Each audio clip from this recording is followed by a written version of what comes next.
Hello everyone and सभी का स्वागत है आपके अपने परिवार कंपटीशन पिंच पर। आज की इस वीडियो में हम लोग डिस्कस करने वाला हैं economics RRB NTPC graduation level 2025 में जो आपका एग्ज़ाम हुए हैं।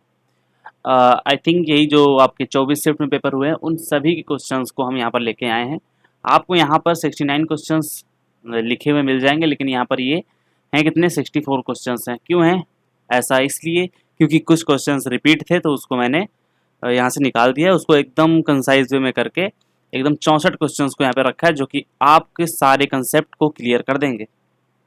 ठीक है, और इसमें देखो, इसमें आपके कुछ करंट अफेयर्स के भी क्वेश्चंस हैं जो आपके करंट इकोनॉमी के का एक पार्ट हो जाता है, तो वो भी आपका इकोनॉमिक्स का ही पार्ट होगा तो मैंने उसको भी इसमें ऐड कर दिया है। ठीक है, बाकी जो आपका जो अदर कोर सब्जेक्ट्स हैं, कोर टॉपिक्स हैं इकोनॉमिक्स के अंदर, वो सब भी आपका इसमें कवर हो जाएगा। ठीक है, तो फाइनली हम लोग कौन कौन से सब्जेक्ट्स को कवर कर चुके हैं? हम लोग जियोग्राफी को कवर कर चुके हैं। एक मिनट, हम लोग जियोग्राफी को कवर कर चुके हैं।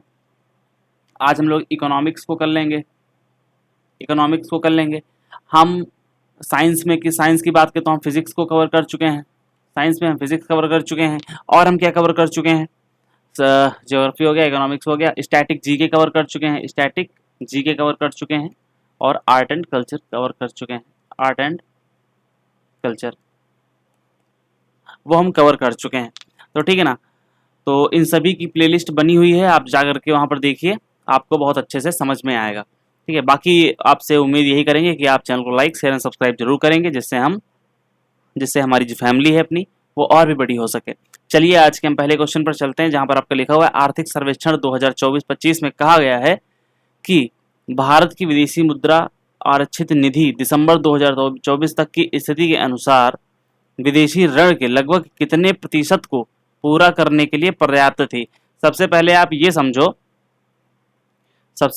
समझो कि जो आपका आर्थिक सर्वेक्षण है इसमें बताया क्या जाता है।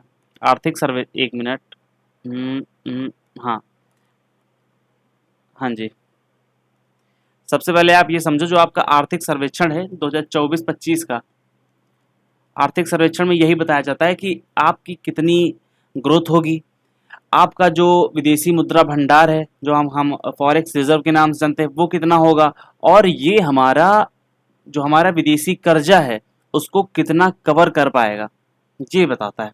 तो आपका इसमें क्या क्या लिखा है? स्थिति के अनुसार विदेशी ऋण के लगभग कितने प्रतिशत को पूरा करने के लिए पर्याप्त थी।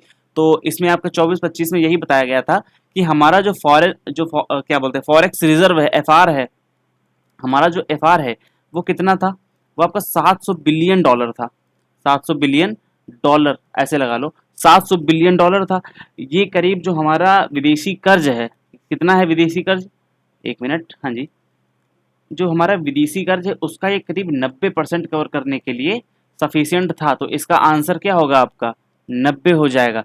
अब ये समझो कि जो आपका विदेशी मुद्रा भंडार है, विदेशी मुद्रा भंडार, इसको हम विदेशी नहीं यार, विदेशी मुद्रा भंडार जो है आपका, इसमें क्या क्या आता है? क्या इसमें गोल्ड आता है? तो आप कहेंगे जी हाँ इसमें गोल्ड आता है। बाकी आप एफसीए आता है, फॉरेन करेंसी आ जाती है इसमें, एसडीआर आ जाता है। एसडीआर के अलावा जो आईएमएफ के जितने भी ट्रेंचेस रहते हैं, रिजर्व ट्रेंच रहते हैं, वो आपके इसमें सब में शामिल हो जाते हैं। तो ठीक है ना, भारत का जो स्थान है दुनिया में चौथा स्थान है आपका विदेशी मुद्रा भंडार रखने में। पहले पर कौन है? तो पहले पर आपका चाइना है, चीन है। पहले पर आपका चीन है। पहले पर कौन सा देश है आपका? चीन है। जो भारत का एफडीआई है, भारत का जो एफडीआई है आपका, एफडीआई कहें या फिर एफआर कहें, एफडीआई नहीं, एफडीआई तो दूसरी चीज होती है। भारत की जो एफआर है वो कितना है? सॉरी कितना, क्या आपको वो तो मैंने बता दिया था, 700 बिलियन डॉलर। 700 billion dollar. लेकिन ये सब किस में है सबसे ज्यादा? तो यहाँ पर डॉलर लगा हुआ है, तो ये आपका यूएस डॉलर है। कौन सा डॉलर है? ये आपका यूएस डॉलर है। ओके, चलिए, मल्टी ब्रांड रिटेल ट्रेड में एफडीआई की अनुमत सीमा क्या है? देखो, जो भारत सरकार है उसमें आपके जो मल्टी ब्रांड रिटेल सेक्टर होते हैं ना, जैसे आपके वॉलमार्ट हो गए, बिग बाजार हो गए, फ्लिपकार्ट हो गए, ये सब जैसे आपके हो गए, तो ये सब क्या है? ये सब आपका जो विदेशी निवेश होता है, जैसे मान लो आपकी अमेजन कंपनी है, ये भारत में आई, तो ये क्या है? ये प्रत्यक्ष विदेशी निवेश ही तो है ना? इसकी एफडीआई जो होगी, इसकी जो एफडीआई की सीमा जो होगी, एफडीआई की सीमा इसको मंजूरी कौन देगी? इसको मंजूरी भारत सरकार देगी। कौन देगा? भारत सरकार देगी। ठीक है, वो कितनी रखी जाएगी, मल्टी ब्रांड डिटेल ट्रेड्स जो होते हैं वो कितनी रखी जाएगी, कितनी नहीं रखी जाएगी, ये सब सरकार का काम है, सरकार देखती है। लेकिन अभी पूछा है कि इसमें है कितनी, तो इन सब के लिए जो मल्टी ब्रांड डिटेल जो कंपनियां हैं उनके लिए हम 51% के लिए हम इस पे रखे हैं, मतलब 51%। ठीक है ना, तो इनके लिए जो एफडीआई सीमा रखी गई है वो आपकी 51% रखी गई है। जो सिंगल ब्रांड रिटेल है, यहाँ पर तो मल्टी ब्रांड रिटेल की बात कही गई है, सिंगल ब्रांड रिटेल क्या है?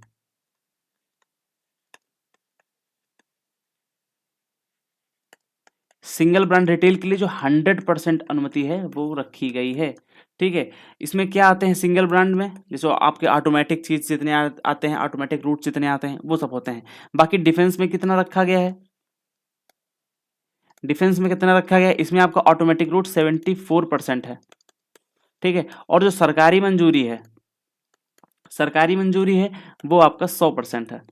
ठीक है, 100% आपकी एफडीआई की मंजूरी दी गई है। ठीक है, बाकी जो आपका रेलवे है, रेलवे हो गया, और जो परमाणु हो गया, परमाणु ऊर्जा, इसमें जो एफडीआई है पूरी तरीके से बैन कर रखा गया है, क्योंकि इसमें अगर परमाणु ऊर्जा आप विदेश से आने लगे, सोचो कितना चीजें बिगड़ जाएंगी। रेलवे विदेश से आने लगी तो भारत का जो परिवहन सिस्टम होगा वो टोटली इनडायरेक्टली देखा जाए तो वही कॉलोनियल माइंडसेट का हो जाएगा, और हम लोग फिर से उसी उसी पुराने ढर्रे पर चलने लगेंगे। तो हमारा जो इसका अर्थ होगा कि हम फिर से एक एक टाइप का कब्जे में आ जाएंगे या फिर बाहरी दबाव में आ जाएंगे, तो उनको इन सेक्टर्स में आने की अनुमति नहीं है। ठीक है, परमाणु ऊर्जा, रेलवे संचालन, ऐसी सेंसिटिव चीजें जिसपे नियंत्रण विदेश का नहीं है, तो वो आपके ये हो जाएंगे, रेलवे और परमाणु हो जाएंगे। फिर आपका क्वेश्चन आता है, गोल्डर और कुमारी द्वारा किए गए अध्ययन के अनुसार विनिर्माण क्षेत्र में कुल साधन उत्पादकता टीएफपी वृद्धि में कार्यमंदन का प्रमुख कारण क्या था? प्रमुख कारण क्या था? देखो, ये गोल्डर और कुमारी कौन है? तो 1990 के दशक में हमारे एक साइंटिस्ट, ये साइंटिस्ट नहीं अर्थशास्त्री हुआ करते थे, गोल्डर एंड कुमारी, तो उनका नाम था ये। ठीक है ना, तो इन्होंने 2003 में एक शोध किया था। 2003 में शोध किया था। शोध इनका ये था कि जो 1990 के दशक में जो हमारे आर्थिक सुधार हुए थे ना इंडिया में, 1991 वाले, तो उसमें जो मैन्युफैक्चरिंग थी या उत्पादकता जो थी वो कैसी थी? धीमी रही थी। कैसी थी? धीमी रही थी। क्यों रही थी धीमी? क्योंकि जो कंपनी थी ना, वो पूरी उसकी जो क्षमता थी ना, कंपनी की जो पूरी क्षमता थी उसका इस्तेमाल वो कर ही नहीं पाए थे, इसीलिए वहां की जो उत्पादकता थी वो कम थी। और इसको बताया किसने था? इसने बताया किसने था? इसी को गोल्डर और कुमारी ने डिस्क्राइब किया था अपने कंसेप्ट में, जो कि 2003 में आया था। ठीक है, कंसेप्ट पता चल गया। चलो अब इसको पढ़ लेते हैं हम अच्छे से। विदेशी पूंजी पर अत्यधिक निर्भरता बिल्कुल नहीं। कुशल श्रमिकों की कमी, इंडिया में वो भी कुशल श्रमिकों की कमी बिल्कुल भी नहीं। क्षमता उपयोग में गिरावट, तो ये आपका हो जाएगा सही उत्तर। क्षमता तो उनकी थी, लेकिन उन्होंने क्षमता अपनी, यानी जो उनकी कैपेसिटी थी उसका सही इस्तेमाल नहीं कर पाए हैं। यहाँ पर आपने देखा टीएफपी लिखा हुआ है, तो टीएफपी का फुल फॉर्म क्या होता है पता होना चाहिए। टीएफपी इसका होता है टोटल फैक्टर, TOTLE होता है यार, चलो ठीक समझ जाइएगा आप। तो total factor, TOL factor, factor productivity है। ठीक है, इसमें मापा क्या जाता है? इसमें आपका जो श्रम है, श्रम लेबर है, और जो कैपिटल है, कैपिटल या फिर ये क्या है पूंजी है, इनके जो कारक हैं, इनके जो आउटपुट्स हैं वो उसमें कितनी बढ़ोतरी हुई है, इनके आउटपुट्स में कितनी बढ़ोतरी हुई है, कितना हमें निकल के आ रहा है, जितना हम इसको इनपुट दिए हैं उसके जो रिजल्ट में हमें कितना मिल रहा है, वो देखा जाता है। बाकी जो विनिर्माण है आपका, विनिर्माण ये हमारी भारतीय जीडीपी में कितना प्रतिशत का योगदान करता है? जीडीपी में योगदान ये आपका करीब 17% का करता है। ठीक है, बाकी जो इंडिया का टारगेट कितना है, इंडिया का जो टारगेट है वो कितना है? भारत सरकार जो टारगेट है वो आपका मेक इन इंडिया के थ्रू विनिर्माण को मेक इन इंडिया चलाया विनिर्माण को बढ़ाने के लिए, और टारगेट सेट किया 25%। ठीक है, इतना ये ले जाना चाहती हैं, जो मैन्युफैक्चरिंग है इंडिया में वो 25% तक बढ़ जाए, ऐसा टारगेट है इंडिया का। ओके, चलिए मानव विकास के कितने प्रमुख उपागम हैं? मानव विकास का मतलब समझते हैं आप लोग? मानव विकास, यहाँ पर मैंने इसमें फोटो नहीं लगा पाई है, खैर फोटो के अलावा भी हम आपको अच्छे से बता देंगे। तो देखो कितने उपागम है, 5, 6, 4 या 3? तो आपका सही उत्तर हो जाएगा आपके इसके कुल मिला के 4 हैं। आय आपकी कितनी है? आपका जो कल्याण है, कल्याण का मतलब होता है वेलफेयर, न्यूनतम आवश्यकता और क्षमता उपागम, आप इसको देख पाइए। कैपेबिलिटी अप्रोच आपकी कितनी है वो आप देख पाइए। न्यूनतम आवश्यकता उपागम होता क्या है? जो आपका न्यूनतम आवश्यकता उपागम जो होते हैं ये होते क्या हैं? इसको होता है आपका, ये आपका बेसिक नीड्स अप्रोच होता है। इसको कौन, इसको जो आपका ये है न्यूनतम आवश्यकता, इसको किसने ऐड किया था? ये इसके बारे में किसने बताया था? इसके बारे में आईएलओ ने बताया था। आईएलओ क्या है? इंटरनेशनल लेबर ऑर्गेनाइजेशन बताया था। जो आपकी क्षमता उपागम है, क्षमता उपागम ये किसकी देन है? तो हमारे भारत में एक अर्थशास्त्री हुए जिनका नाम था अमर्त्य सेन, ठीक है, अमर्त्य सेन, ये उनकी देन है। इन्होंने नोबेल जीता था, नोबेल नोबेल, ठीक है ना, तो इन्होंने नोबेल जीता था, अमर्त्य सेन जीता था। बाकी जो आप ये समझते हैं कि जो एचडीआई है, एचडीआई ये क्या है? ये आपका मानव विकास सूचकांक के नाम से हम जिसको जानते हैं, मानव विकास सूचकांक, विकास सूचकांक के नाम से हम इसको जानते हैं, ठीक है। इसका जो जारीकर्ता कौन है? तो आपका यूएनडीपी होता है। इसको जारी कौन करता है? यूएनडीपी होता है। बाकी आप ये समझो, बाकी एचडीआई का जनक कौन है? एक पाकिस्तानी अर्थशास्त्री थे, उनका नाम आप कमेंट बॉक्स में बताएंगे। पाकिस्तान के एक अर्थशास्त्री थे, अर्थशास्त्री यहाँ पर है, एंड अमर्त्य सेन, ठीक है। तो इन दोनों को माना जाता है। बाकी आप पहला एचडीआई कब आया था आपका? पहला एचडीआई आपका कब आया था? आप ये समझिए जो पहला जो जारी हुआ था ये आपका 1990 यानी कि 1990 में जारी हुआ था, ठीक है। कौन जारी करता है? यूएनडीपी जारी करता है। 5वां क्वेश्चन है आपका, वित्तीय वर्ष 24-25 में विदेशों में रहने वाले भारतीयों द्वारा भेजे गए डैश के कुल प्रेषण ने एक नया रिकॉर्ड बनाया। कहने का मतलब है जो हमारे विदेशी, माफ करिएगा, जो हमारे भारतीय हैं जो विदेश में रह रहे हैं, विदेश में अपनी कमाई कर रहे हैं, वहां से जो वे भेजते हैं इंडिया को पैसा, वो कितना भेजा गया है, वो कितना भेज के आप ये समझ सकते हैं कि नया रिकॉर्ड बनाया गया है। तो इसका आंसर हो जाएगा 135.46 बिलियन डॉलर। इतना पैसा उन्होंने भेजा है, ठीक है। इसको हम क्या कहते हैं? प्रेषण करना, रेमिटेंस करना, ठीक है। जो वर्ल्ड बैंक, ये रिपोर्ट कौन देता है? ये इसकी रिपोर्ट कौन जारी करता है? इसकी रिपोर्ट आपका वर्ल्ड बैंक जारी करता है, ये आपका वर्ल्ड बैंक जारी करता है, ठीक है। जो आपका जो प्रवासी भारतीय हैं 24-25 में आपका कितना भेजा है? 135.46 बिलियन भेजा है धनराशि, जो कि सबसे ज्यादा है। सॉरी, अगर आपसे क्वेश्चन ये पूछा जाए कि भैया आप ये बताओ कि जो हमारा भारतीय लोग हैं बाहर विदेश में, उन्होंने कितना भेजा, तो आप कहेंगे 135.46 बिलियन, ये हो जाएगा। अगर ये पूछ ले कि सबसे ज्यादा कौन सा देश भेजता है, तो आप इंडिया टॉप पर है, आप ऐसा कहेंगे, ठीक है। अच्छा, आप टॉप 3, देखो टॉप की बात तो रहती है, टॉप 3 हम जान लें तो पहले नंबर पर कौन है, दूसरे पे कौन है और तीसरे पे कौन है? पहले पे तो हमारा इंडिया है, पहले पर इंडिया है, दूसरे पे हमारा मैक्सिको है, दूसरे पर मैक्सिको है, एंड थर्ड पे आपका चाइना आता है, थर्ड पे आपका चाइना आता है। खुद सोचो, यहाँ पर जो चाइना में इतने संसाधन हैं, लोग कहते हैं कि बहुत डेवलप है, बहुत डेवलप है, रोजगार बहुत है। मानता हूँ भाई इंडिया से बहुत ज्यादा सही है, बट यहाँ के लोग भी बाहर जाते हैं और यहाँ पर उनको वो अपनी कमाई को भेजते हैं, ठीक है ना। इसीलिए चाइना अभी तक खुद को एज अ डेवलप्ड नेशन नहीं कंसीडर करता है, ठीक है, याद रखेंगे आप लोग। सबसे ज्यादा रेमिटेंस जो लाता है आपका वो इंडिया है, याद रखेंगे। और जो सबसे ज्यादा पैसा जो आपका है, ठीक है, कहां से आता है? इंडिया में जो सोर्स है इसके सबसे बड़े दो, एक तो हो गया आपका यूएसए, इंडिया का बहुत सा नागरिक आपका यूएसए में पड़ा है, अच्छी पोस्ट पर है।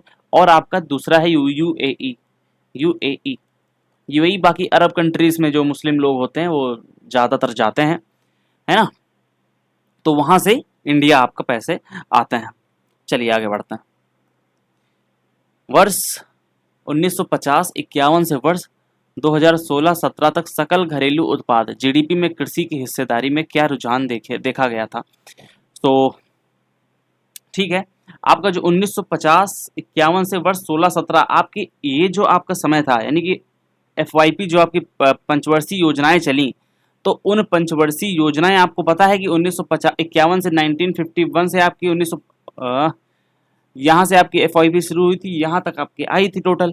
तो यहाँ से और इतने समय में टोटल आपका जो सकल घरेलू उत्पाद में कृषि की हिस्सेदारी रही वो कितनी रही और कैसे क्या रही, ये पूछा है। तो तीव्र वृद्धि और त्वरित गिरावट, एकदम से बढ़ा है और रैपिड डिक्लाइन हो गया। तो डिक्लाइन तो भैया आप नहीं कह सकते, रैपिड डिक्लाइन तो कह सकते हैं, बट आप रैपिड डिक्लाइन नहीं कहते, ये तो नहीं होगा। ठीक है, उल्लेखनीय कमी, सिग्निफिकेंट डिक्लाइन, बिल्कुल भी नहीं।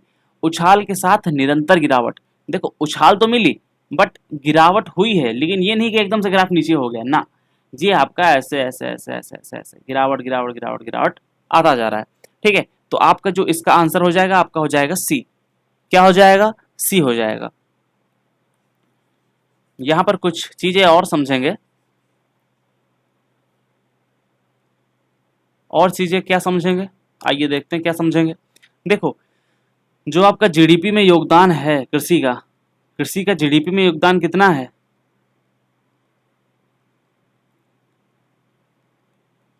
1950 के दशक में इसका जो योगदान हुआ करता था वो करीब 50% था, 50 से प्लस ही था, कम नहीं था। ठीक है, और ये आज की डेट में कैसा हो गया है? टुडे की डेट में, यानी कि आज की डेट में कितना हो गया? तो ये आपका 17 से 18% रह गया है। कितना रह गया है? 17 से 18% रह गया है। तो आप ये बताइए, जो धीरे धीरे समय घटा है, तो आप त्वरित डिक्लाइन नहीं कह सकते हैं, आप इसको उछाल के साथ निरंतर गिरावट आपको देखने को मिली है। ठीक है, अब इस क्वेश्चन से आप ये मत जज कर लीजिएगा कि भारत में कृषि एकदम कमी हो गई है। तो भैया कृषि में तो बढ़ोतरी हुई है, उत्पादकता में भी बढ़ोतरी हुई है, लेकिन जो हमारी जीडीपी है उसमें योगदान कितना है कृषि का, ये दिखाया जा रहा है। ठीक है, चलिए।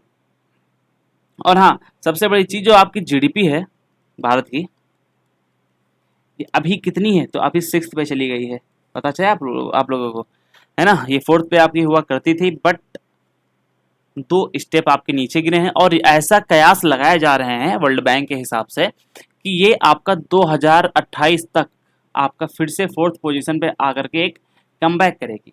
क्या है? आप ये मतलब ये हमारी जो जीडीपी है वो आपका 2028 में एक बार फिर से आपको 40 टॉप 4 में देखने को मिल जाएगी।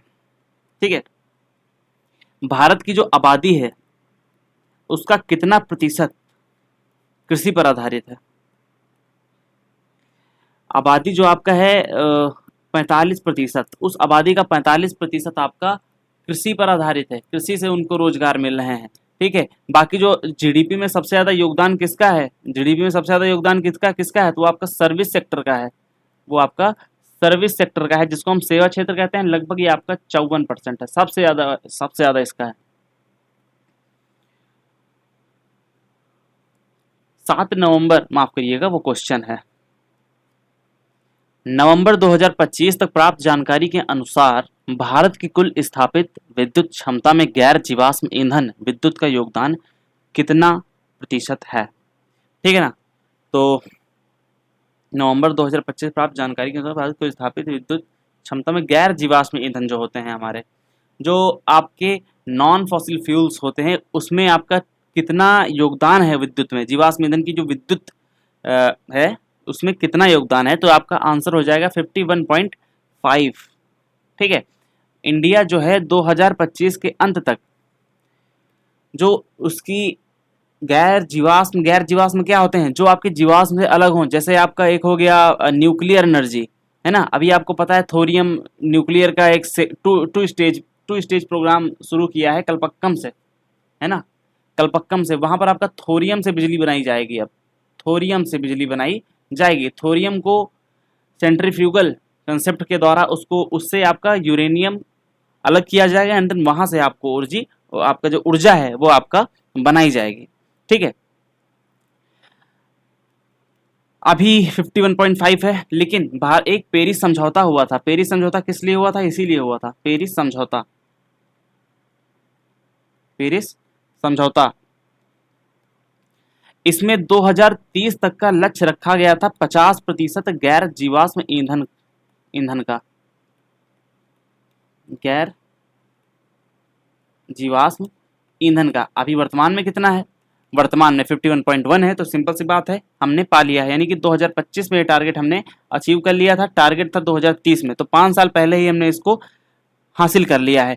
और हमारा जो गैर कहाँ गया, गैर जीवाश्म ईंधन है, इसके अंतर्गत हमारा सोलर भी आता है, सोलर एनर्जी, ठीक है ना। सोलर एनर्जी में आपका जो इंडिया है वो आपका 3rd रैंक में है। किस स्थान पर है, 3rd रैंक में।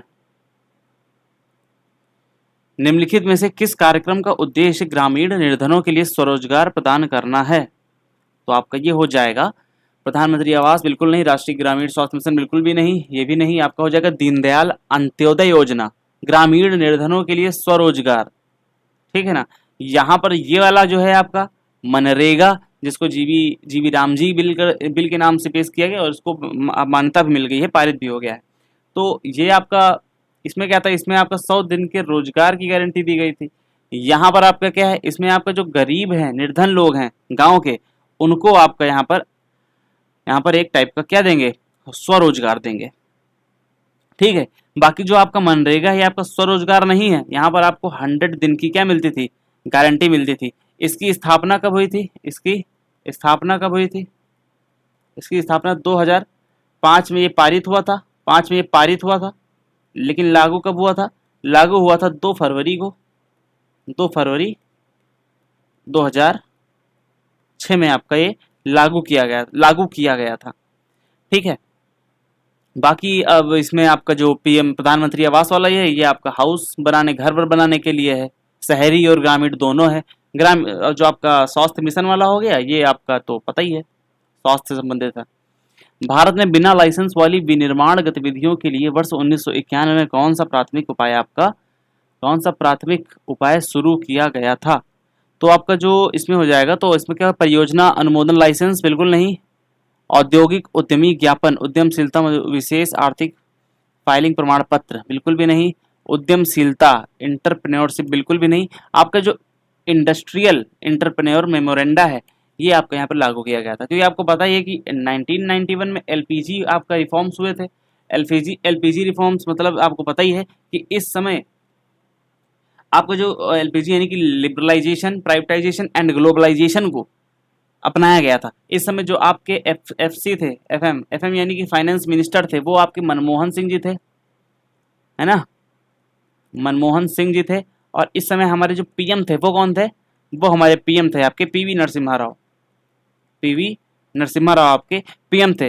वर्तमान में देखा जाए तो केवल 5 ऐसे उद्योग हैं जहां पर आपका लाइसेंस लेना अनिवार्य है, ओनली। अब पहले क्या होता था, आपका जो 1948 में आपकी औद्योगिक नीति आई थी, उसमें ये था कि कोई भी लाइसेंस नहीं ले सकता था। एक टाइप की भारत की जो इकोनॉमी थी वो बंद इकोनॉमी थी, ठीक है ना, जैसे अभी नॉर्थ कोरिया की है। खैर इतना सख्त नहीं थी, बट थी, बंद इकोनॉमी थी। तो इसमें क्या होता था, विदेशी लोग भारत में आकर के निवेश नहीं कर पाते थे, बहुत जटिल प्रक्रिया थी, कर पाते थे लेकिन बहुत जटिल प्रक्रिया थी, उनको लाइसेंस लेने पड़ते थे। लेकिन 1991 में ये एलपीजी रिफॉर्म्स किए गए, जिसमें कुछ सेक्टर्स को बैन करके सभी के लिए आपका बहुत ही सरल तरीके से लाइसेंस जिनको मिल जाए, या फिर बहुत से स्तरों पर लाइसेंस को समाप्त भी कर दिया गया था। तो ओनली 5 सेक्टर्स ऐसे थे जहां पर आपका जो आपका लाइसेंस है वो आपका अनिवार्य किया गया। वो कौन कौन से हैं उनके बारे में भी हम एक नज़र देख लेते हैं, उनको भी। पहला, दूसरा, तीसरा, चौथा और आपका 5वां। पहले पे आपका शराब वगैरह है, शराब, सिगरेट, ये सब है ना। शराब हो गया आपका, दूसरा आपका सिगरेट हो गया, तीसरा आपका खतरनाक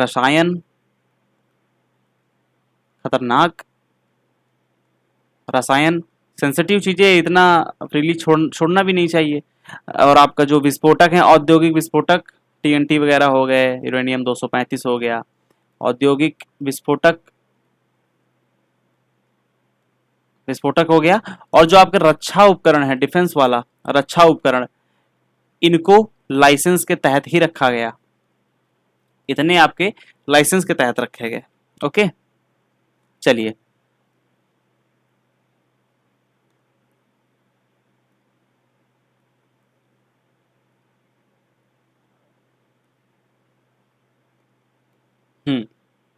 आरबीआई और केंद्र सरकार के बीच मार्च 1997 में हुए समझौते के अनुसार 1 अप्रैल 1997 में कौन सा अभ्यास बंद कर दिया गया था? कौन सा अभ्यास आपका बंद कर दिया गया था? तो इसमें आपका जो तदर्थ ट्रेजरी बिल जारी करने का जो अभ्यास था, ये टोटली बैन कर दिया गया था। क्या किया गया था? बैन कर दिया गया था। इसकी जगह पर जो आपका 1997 वेज एंड मीन्स एडवांसेस प्रणाली शुरू की गई थी, जिसको शॉर्ट में हम कहते हैं WMA।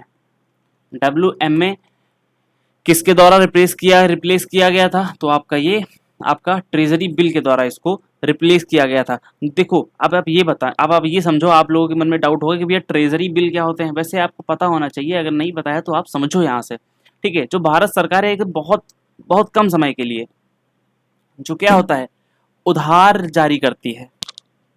क्या करती है? उधार जारी करती है। ट्रेजरी बिल किससे?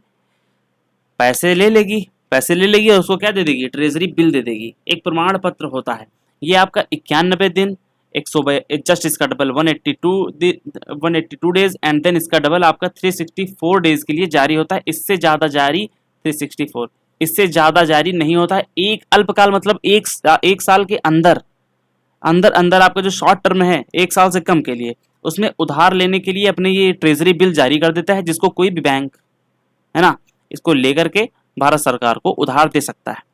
उसके बदले में वो ट्रेजरी बिल को यूज कर लेता है, अगर सरकार ने लोन नहीं चुकाया तो, ठीक है। सबसे पहले समझो अब सिडबी क्या है आपका? सिडबी है ना, सिडबी का मतलब यही आपका लघु उद्योग विकास बैंक। इसकी स्थापना कब हुई? ये सब इसी से संबंधित हैं आपके। इसकी स्थापना 1990 में हुई थी। इसका जो मुख्यालय है वो आपका लखनऊ में है। इसका मुख्यालय आपका लखनऊ में देखने को मिल जाएगा। एमएसएमई क्या होते हैं? एमएसएमई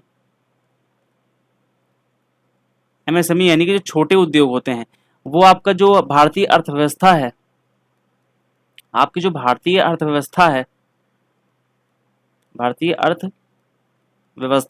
इसकी बैकबोन कही जाती है, ठीक है। बैकबोन कही जाती है, ऐसा रिपोर्ट्स के अनुसार एमएसएमई जो आपके छोटे व्यापार हैं, इसमें आपके भारत की जनता को करीब 12 करोड़ से ज्यादा लोगों को रोजगार दिया है।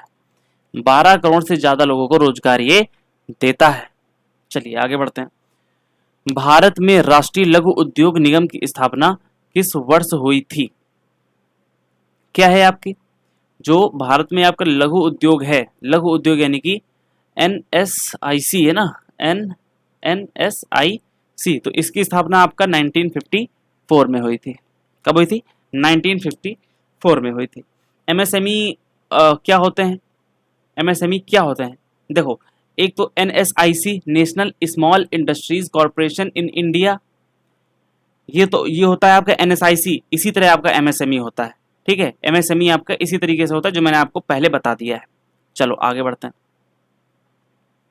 हाँ, और इसका काम क्या होता है? लघु उद्योग के लिए जो आप मशीनरी वगैरह लेंगे तो उसके लिए आपको वित्त प्रोवाइड करेगी। ये क्या करेगी? वित्त प्रोवाइड करेगी एमएसएमई को बढ़ावा देने के लिए। 12 नंबर क्वेश्चन है, जीएसटी परिषद के निर्णयन की प्रक्रिया में केंद्र सरकार और राज्य सरकार के बीच मतदान शक्ति का वितरण कैसे होता है? तो केंद्र तो 1/3 हो जाता है, केंद्र 1/3 होता है, और जो राज्य होता है वो राज्य होता है 2/3। राज्य होता है 2/3। देखो, अकेले राज्य बिल्कुल नहीं, केंद्र 1/3 और राज्य आपका 2/3। केंद्र 1/3, राज्य 2/3, बिल्कुल सही है। ये गलत है, ये गलत है। ओके, तो आपका आंसर ये हो जाएगा। बाकी आप ये समझिए, जो जीएसटी परिषद होती है, इसका अध्यक्ष कौन होता है? जीएसटी परिषद का अध्यक्ष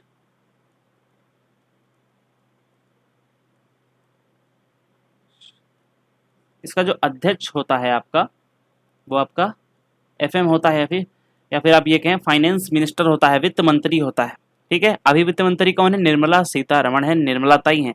जो जीएसटी है आपका, इसको कब लागू किया गया था? जीएसटी इसको 1 जुलाई 2017 से लागू कर दिया गया था, जो कि 101वां संविधान संशोधन था। 101वां संविधान संशोधन था। भारत का जो जीएसटी मॉडल है, भारत का जीएसटी मॉडल कहाँ से आधारित है? ये लिया तो ये आपका कनाडा से आधारित है। ठीक है, जीएसटी कनाडा। क्यों ऐसा कनाडा से, क्यों? क्योंकि कनाडा में भी आपका डुअल सिस्टम है, कनाडा में भी आपका डुअल सिस्टम है।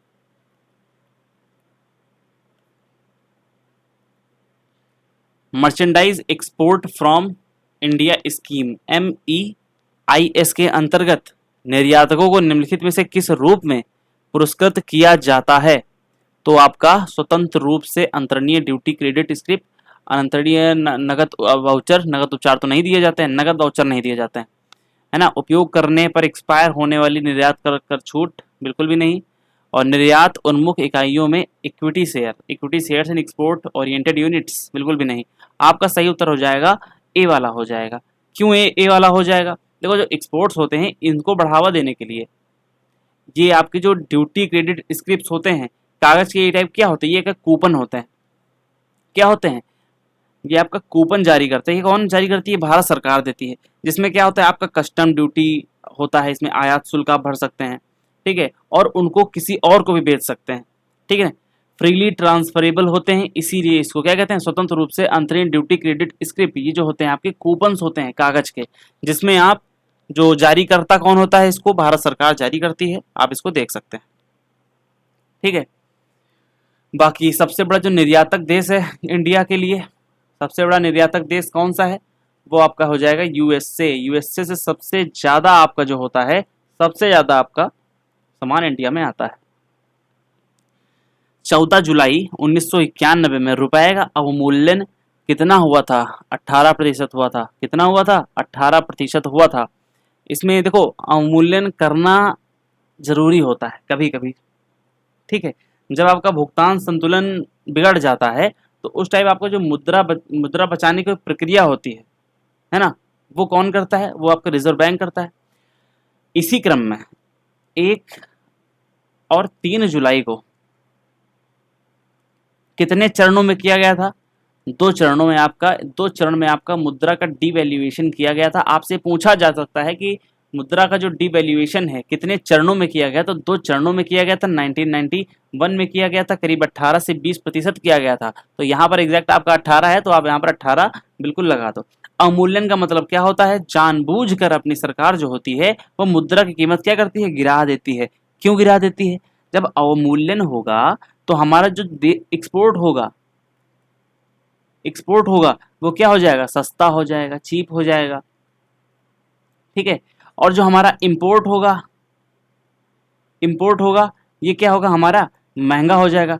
बाकी तो आप समझदार हैं कि एक्सपोर्ट सस्ता होने से और आपका इंपोर्ट महंगा होने से हमारी जो मतलब अर्थव्यवस्था है, इसके लिए आपका सबसे इंपॉर्टेंट क्या होगा? एक्सपोर्ट होता है जो हमें बाहर भेजते हैं, है ना।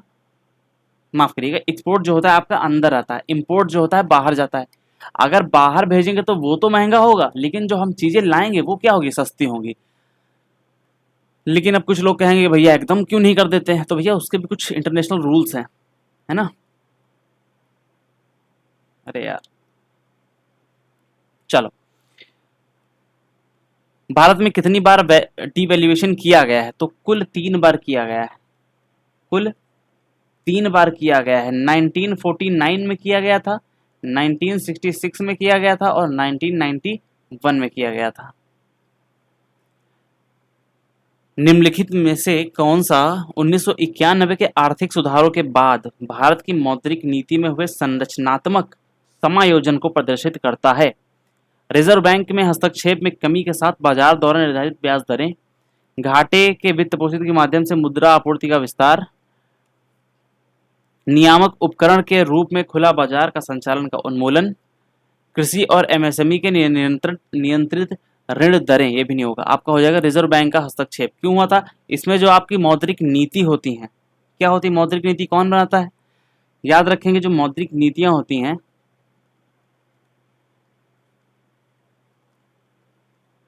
मौद्रिक नीति हमारा आरबीआई बनाता है, ठीक है, आरबीआई बनाता है। और हमारी जो राजकोषीय नीति रहती है,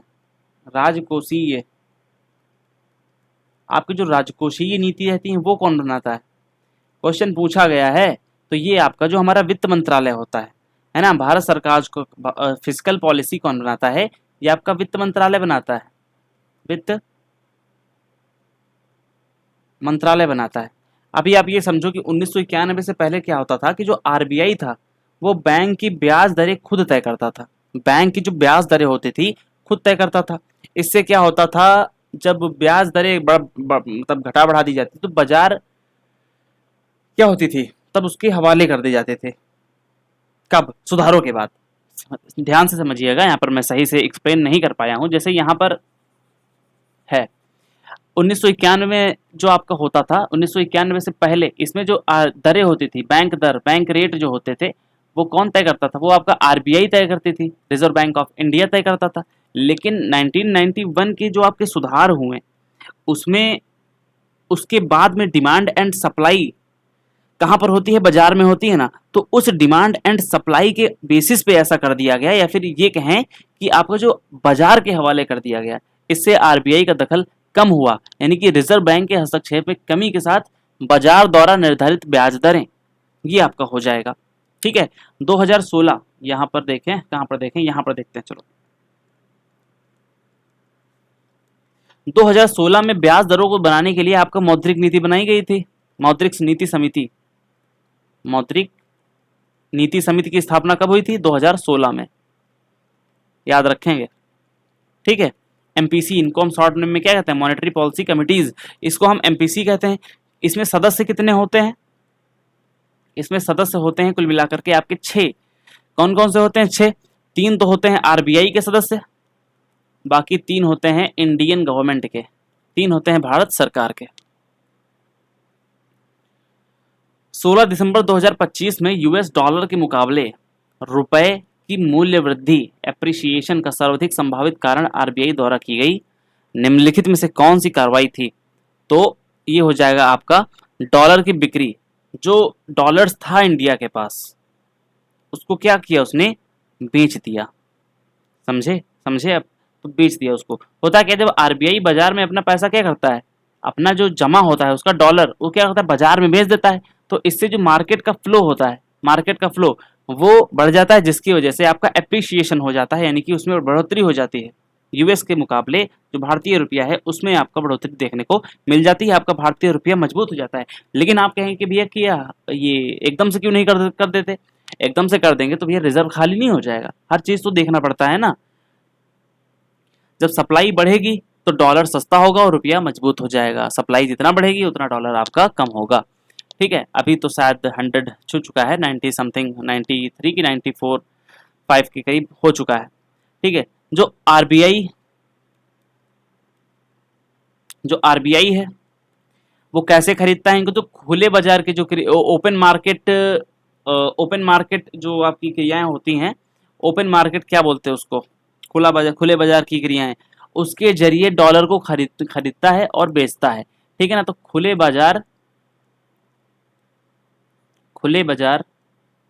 बाजार क्रियाएं, इनके द्वारा डॉलर को सेल किया जाता है और आपका बाई किया जाता है। सेल किया जाता है और आपका बाई किया जाता है। जब रुपया गिरता है तो डॉलर बेचा जाता है, जब रुपया गिरता है तो डॉलर आपका बेचा जाता है। इससे क्या होता है? रुपया आपका बहुत ज़्यादा मजबूत हो जाता है। किसके कंपैरिजन में? डॉलर के कंपैरिजन में। बहुत ज़्यादा का मतलब ये नहीं है, पहले की स्थिति से बहुत ज़्यादा मजबूत हो जाता है। ये नहीं कि डॉलर 100 डॉलर बराबर 1 रुपया हो जाएगा, ऐसा नहीं है।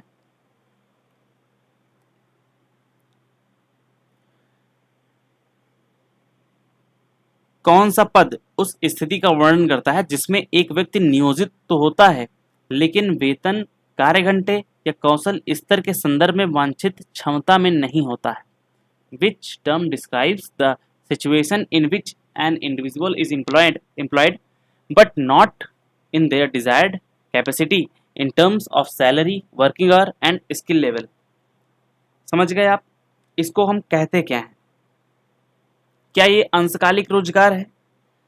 क्या ये आपका अंशकालिक रोजगार है या अनैच्छिक रोजगार है, निम्न वेतन रोजगार है या फिर ये अल्प रोजगार है? तो इसका आपका सही उत्तर हो जाएगा, वो आपका हो जाएगा अल्प रोजगार। क्या हो जाएगा? इसको हम कहते हैं अंडर एम्प्लॉयमेंट कहते हैं। ठीक है। जैसे आप एक एग्जांपल लो, जैसे कोई इंजीनियर है आपका, ये इंजीनियर है, ये आपका इंजीनियर है, ठीक है। इसको क्या करना पड़ जाए, एक चपरासी की नौकरी लेना पड़ जाए, है ना।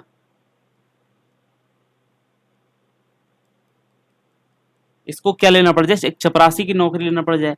तो यहां पर क्या हो जाएगा, यहाँ पर कोई पार्ट टाइम काम नहीं है, उसको फुल टाइम कर सकता है, ठीक है ना। कहने का मतलब है आपका कोई इंजीनियर है, पढ़ा लिखा है, उसको चपरासी की नौकरी करनी पड़ जाए या फिर कोई पार्ट टाइम काम कर ले, पार्ट टाइम, परमानेंट नहीं, पार्ट टाइम, तो इसे ही कहते हैं हम अल्प रोजगार, ठीक है। कौशल तो पूरा है लेकिन उसका इस्तेमाल नहीं हो पा रहा है, कौशल तो पूरा है उसका लेकिन उसका इस्तेमाल सही नहीं हो पा रहा है, तो क्योंकि मौके नहीं है, तो उसको कहते हैं अंडर एम्प्लॉयमेंट, ठीक है। आपने सुना होगा प्रच्छन्न बेरोजगारी, ठीक है। अनैच्छिक रोजगार तो आप करना ही नहीं चाहते, अंशकालिक रोजगार जो कम समय के लिए होता है, पार्ट एम्प्लॉयमेंट जिसमें आपका मनरेगा आ जाता है, ठीक है। निम्न वेतन रोजगार जो एकदम मजबूरी में किया जाए, कम कम पैसों पे। जो आपका प्रच्छन्न बेरोजगारी होती है, जहां पर जरूरत से ज्यादा लोग काम करते हैं, उसको हम प्रच्छन्न बेरोजगारी कहते हैं। जरूरत से ज्यादा, जरूरत तो 5 की है लेकिन कर वहां पे 15 रहे हैं, जो 10 लोग होंगे वो प्रच्छन्न रूप से बेरोजगार होंगे। जरूरत जरूरत जरूरत से ज्यादा। चक्रीय बेरोजगारी क्या होती है, चक्रीय बेरोजगारी,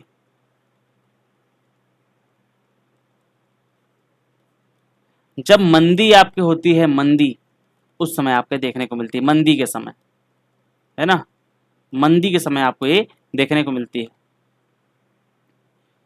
डॉक्टर सी रंगराजन समिति द्वारा भारत में गरीबी की मापन की प्रविधि पर रिपोर्ट किस वर्ष प्रस्तुत की गई थी, तो 2014 में प्रस्तुत की गई थी।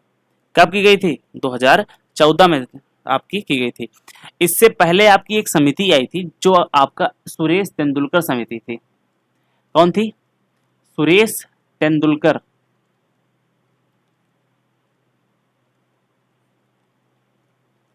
इसका गठन कब हुआ था, इसने रिपोर्ट कब दी थी, तो इसने 2012 में 2012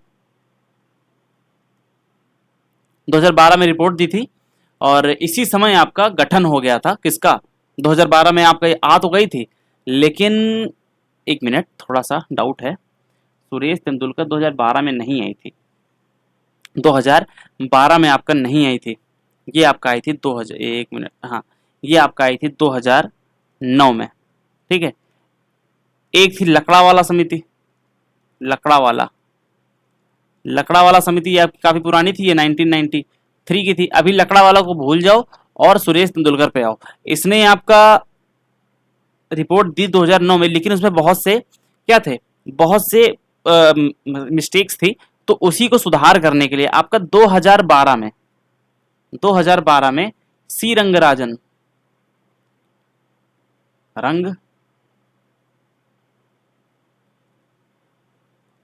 रंगराजन समिति की स्थापना कर दी गई, जिसमें ये कहा गया कि जो सुरेश तेंदुलकर ने बताया है, समिति ने बताया है, उसमें आप ये सुधार करो और बताओ कि जो गरीबी रेखा है उसकी तुम नई परिभाषा दो। तो सी रंगराजन समिति जो ग्रामीण क्षेत्र था, विलेज एरिया था, ग्रामीण, इसमें ये बताया गया कि प्रतिदिन ग्रामीण लोग कितना कमाते हैं, आपका 32 रुपए प्रतिदिन पर डे कमाते हैं, ठीक है। कमाते नहीं है, अगर 32 रुपए प्रतिदिन आप कमा नहीं पा रहे हैं तो आप गरीब हैं ग्रामीण में। शहर में क्या कहा गया, शहर में आप 47 रुपए पर डे अगर नहीं कमा पा रहे हैं तो आप गरीब हैं। ओके, चलो, ऑपरेशन ट्विस्ट के संबंध में निम्नलिखित में से कौन सा कथन सही है, कौन सा कथन सही है। पहला आपका स्टेटमेंट है, ऑपरेशन ट्विस्ट केंद्रीय बैंकों की एक मौद्रिक नीति है जिसका उपयोग ब्याज दरों को कम करने और देश में निवेश को नियंत्रित करने के लिए किया जाता है। तो ये तो बिल्कुल सही है, ये आपका बिल्कुल भी सही है, ठीक है। इस ऑपरेशन के तहत आरबीआई ने बाजारों में तरलता लाने के लिए सरकारी प्रतिभूतियों के प्रतिफल में दबाव में बदलाव किया, बिल्कुल गलत है। या ओपन मार्केट, ये ओपन मार्केट ऑपरेशंस, ये याद नहीं आ रहा था, ठीक है। ऑपरेशंस के माध्यम से अल्पकालिक और दीर्घकालिक दोनों प्रकार के सरकारी प्रतिभूतियों व्यक्ति एक साथ खरीद और बिक्री करता है तो आपका बिल्कुल सही हो जाएगा। तो आपका पहला और तीसरा आपका एकदम सही होगा। पहला तीसरा, पहला तीसरा, पहला तीसरा, पहला तीसरा आपका एकदम सही हो जाएगा। जो ऑपरेशन ट्विस्ट था, इसमें आपको लॉन्ग टर्म के लिए जो होते थे ओपन मार्केट ऑपरेशन जो होते थे, वो आपके शॉर्ट टर्म ना होकर के बल्कि लॉन्ग टर्म में खरीदे जाते थे। ठीक है, लॉन्ग टर्म में क्या होता था, ब्याज दरें घट जाती थी। शॉर्ट के लिए लोगे, सिंपल सी बात है, आप इतना समझो कि आप बैंक लोन लोगे शॉर्ट टाइम के लिए लोगे तो ब्याज दरें ज्यादा होंगी, लंबे समय के लिए लोगे तो आपका ब्याज दरें कम होंगी। इससे इससे क्या होता है, इससे क्या होता है, इससे जो आपकी लिक्विडिटी रहती है, लिक्विडिटी या फिर आप हिंदी में कहें तो तरलता, तरलता क्या होती है, नहीं बढ़ती है, नहीं बढ़ती। पैसों का जो फ्लो होता है वो नहीं बढ़ता है, क्योंकि जितना पैसा आरबीआई डालता है इसमें, आरबीआई जितना इनपुट देगा उतना ही आउटपुट निकालेगा, उतना ही आउटपुट निकाल लेता है।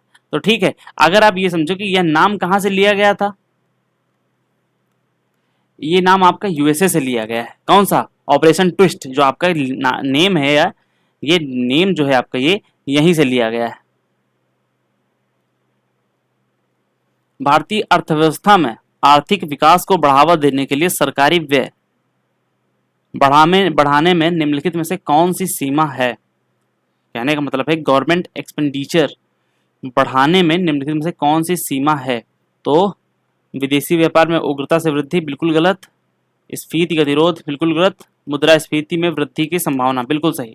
मुद्रास्फीति जब होगी, जब भारत सरकार बाजार में बहुत ज्यादा पैसा खर्च करती है, जैसे आपका सड़कें बनाती, सब्सिडी वगैरह दे दे, तो लोगों के हाथ में क्या होता है, पैसा आ जाता है। जैसे मान लो ये बात तुम जैसे जैसे आप एक मिनट, मेरा माइक इधर गया, हाँ जी इधर आ जाओ। आप मान लो ये आप हो, ठीक है, ये आप हो,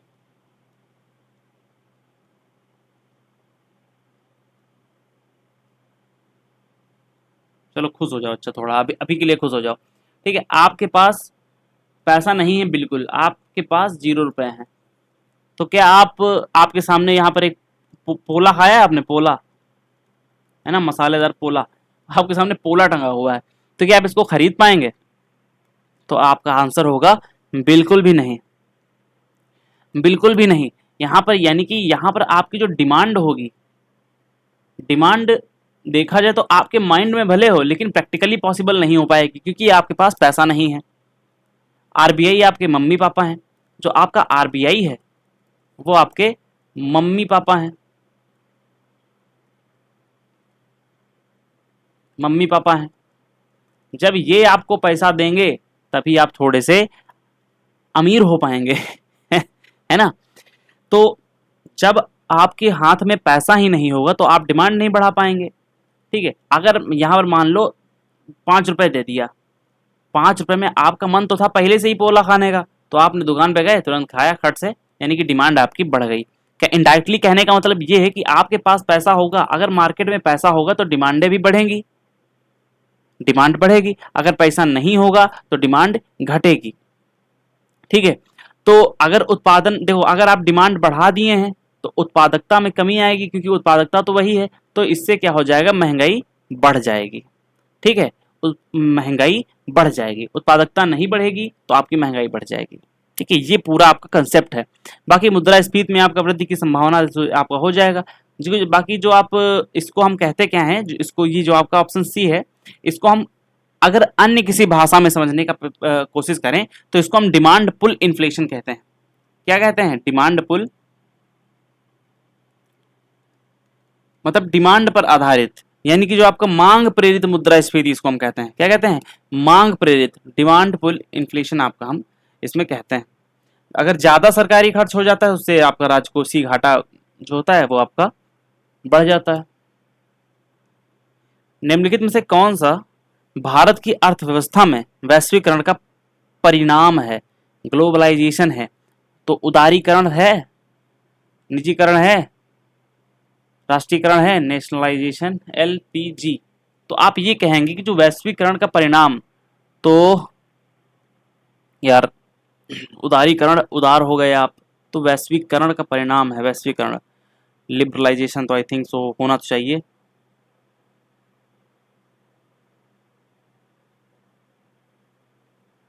एक मिनट, थोड़ा सा उदारीकरण। देखो जो आपका आउटसोर्सिंग भी इसका आपका सही उत्तर हो सकता है। आउटसोर्सिंग इसलिए हो सकता है कि जो आपकी जो दुनिया भर में बड़ी बड़ी कंपनियां हैं, वो आपके जो IT, customer care, BPO, call centre, ये सब क्या है भारत में खुलने लगे। इन सबको ठेके का काम देने लगे। क्यों? क्योंकि इंडिया में जो वर्क था, वर्क फोर्स था, वो सस्ता था और कुशल श्रम भी था। तो अगर हम देखें तो इसका इस हिसाब से ये जो आपका है, ये दोनों ये उत्तर नहीं होंगे। ठीक है ना? क्यों नहीं होंगे आपको मैं बता दिया। और इसका जो उत्तर हो जाएगा मेरे भाई, वो आपका ये वाला हो जाएगा, यानी कि वही स्रोत यानी फिर आउटसोर्सिंग हो जाएगा। बाहर का जितना सोर्स आएगा वहां पर आपका हो जाएगा। ठीक है, तो बीपीओ आपका ये हो जाएगा। बाकी आप एक बार चेक करेंगे, क्योंकि राष्ट्रीयकरण तो बिल्कुल भी नहीं होगा। उदारीकरण, उदारीकरण भी कंपनियों के लिए था, कंपनियों के लिए था। और निजीकरण, प्राइवेटाइजेशन तो इंडिया में होता है, निजीकरण भी नहीं होगा। इनमें डाउट है, लेकिन मेरी समझ से जो उत्तर होना चाहिए वो आपका आउटसोर्सिंग होना चाहिए। ठीक है, आउटसोर्सिंग। 31 मार्च 2025 तक की स्थिति के अनुसार भारत में राष्ट्रीय राजमार्गों की कुल लंबाई कितनी है? तो 1,46,204 किलोमीटर हो चुका है। इसकी जो डेटा है, डेटा ये कौन जारी करता है?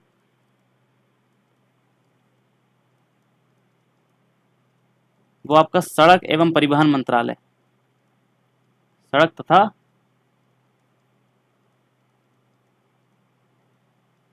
परिवहन मंत्रालय आपका ये डेटा आपका जारी करता है। भारत जो है दुनिया भर में, भारत का जो सड़क नेटवर्क है, दुनिया का दूसरा सबसे बड़ा नेटवर्क है। किसके बाद? यूएसए के बाद। दुनिया का, एक मिनट, दुनिया में सेकंड है आफ्टर यूएसए। पहले पर कौन है? पहले पे आपका यूएसए है। तीसरे पर कौन है आपका? तीसरे पर चाइना है। भारत का सबसे लंबा राष्ट्रीय मार्ग कौन सा है? भारत का सबसे लंबा राष्ट्रीय राजमार्ग, राष्ट्रीय राजमार्ग आपका NH44 है। NH44 है, जो कि आपका श्रीनगर से, श्रीनगर नगर नगर नगर जो कि आपका श्रीनगर से कन्याकुमारी तक जाता है, कन्याकुमारी तक जाता है। इन सबको बनाने का काम किसका होता है? तो आपको वो NHAI का होता है। NHAI, national highway authority of India, जिसकी स्थापना कहां पर हुई थी? कहां पर नहीं, मतलब कब? इसकी स्थापना आपका 1988 में हुई थी। इसका मुख्यालय आपका दिल्ली में है। इसका मुख्यालय आपका दिल्ली में है। आपसे मैं एक क्वेश्चन करूंगा कि जो BRO है, बॉर्डर रोड ऑर्गेनाइजेशन, ये कमेंट बॉक्स में आप जरूर बताइएगा, BRO की स्थापना कहाँ हुई थी और इसका मुख्यालय कहाँ है? स्थापना और आपका जो मुख्यालय है, मुख्यालय ये कहाँ पर है, ये आप प्लीज बताएंगे, जरूर बताएंगे, है ना?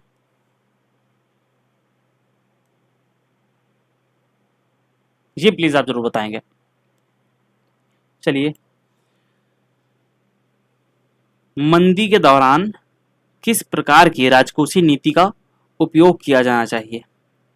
तो इसमें आपका हो जाएगा स्थिर राजकोषीय। स्थिर तो बिल्कुल भी नहीं, स्थिर हो गया, निष्प्रभावी और संकुचनकारी, ये तो बिल्कुल भी नहीं। जो विस्तारवादी हैं, एक्सपेंसरी फिस्कल पॉलिसी है, ये होना चाहिए। क्यों होना चाहिए? देखो, मंदी के समय जो पैसा होता है वो मार्केट में कम पड़ जाता है ना? मार्केट में पैसा कम हो जाता है।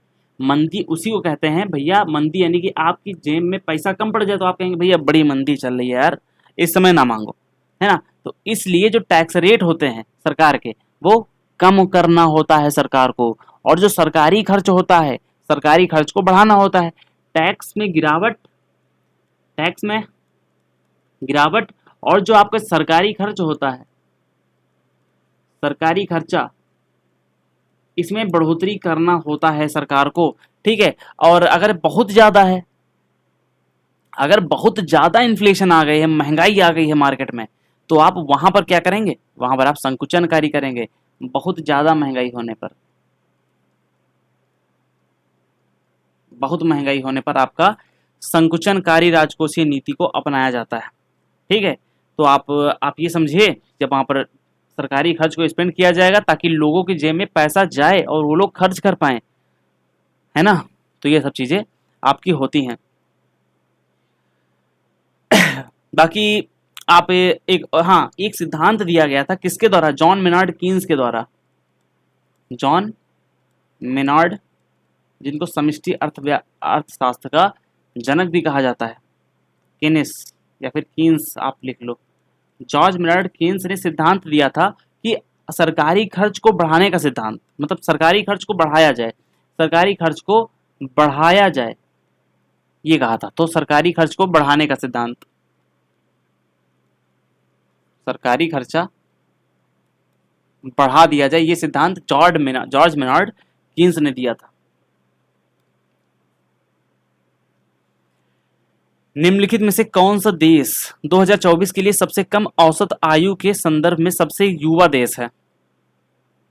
सबसे युवा, यार ये थोड़ा इकोनॉमिक्स से हटके क्वेश्चन है, बट आप ये समझ लो, क्योंकि अफ्रीकी देश ऐसा होते हैं, तो आपका इराक, फिलिस्तीन और अफगानिस्तान तो नहीं होंगे, आपका जो नाइजर है वो आपका हो जाएगा। यहां पर जो इसकी आपकी मीडियन एज है, कितनी है आपकी मीडियन एज, यहाँ पे कितनी है आपकी, वही 14 से 15 साल। ठीक है, यहाँ का मतलब है वहां की जो आधी आबादी है वो आपकी जो 14-15 साल से कम उम्रों की बच्चों की है। मतलब कहने का मतलब है, जैसे 100 लोग हैं तो इसमें 50 बच्चे ऐसे होंगे जिनकी एज यही 14 से 15 साल हो गए। नाइजर, याद रखेंगे, नाइजर। और जो भारत की एवरेज एज क्या है, एवरेज एज और मीडियन एज में ज़्यादा कुछ अंतर नहीं रहता है, सेम होता है, वही होता है। यहाँ पर आपका 28 से लेकर के 29 होता है, इसीलिए भारत को युवाओं का देश कहा जाता है, इंडिया को युवाओं का देश कहा जाता है। अब आपके मन में होगा, अगर इंडिया युवाओं का देश है तो बूढ़ों का देश कौन सा है? बूढ़ों का देश कौन सा है? युवाओं का देश, है ना। बूढ़ों का देश कौन सा है वो भी लिख लो, बूढ़ों का देश Japan and then Italy, Italy आपका ये बूढ़ों का देश है। यहाँ पर जो आपकी जो एज है यहाँ पर 48 प्लस है, ठीक है ना, 48 प्लस है। 1991 में कर सुधार समिति ने धन कर के संबंध में क्या अनुशंसा की थी? धन कर यानी कि वेल्थ टैक्स, है ना।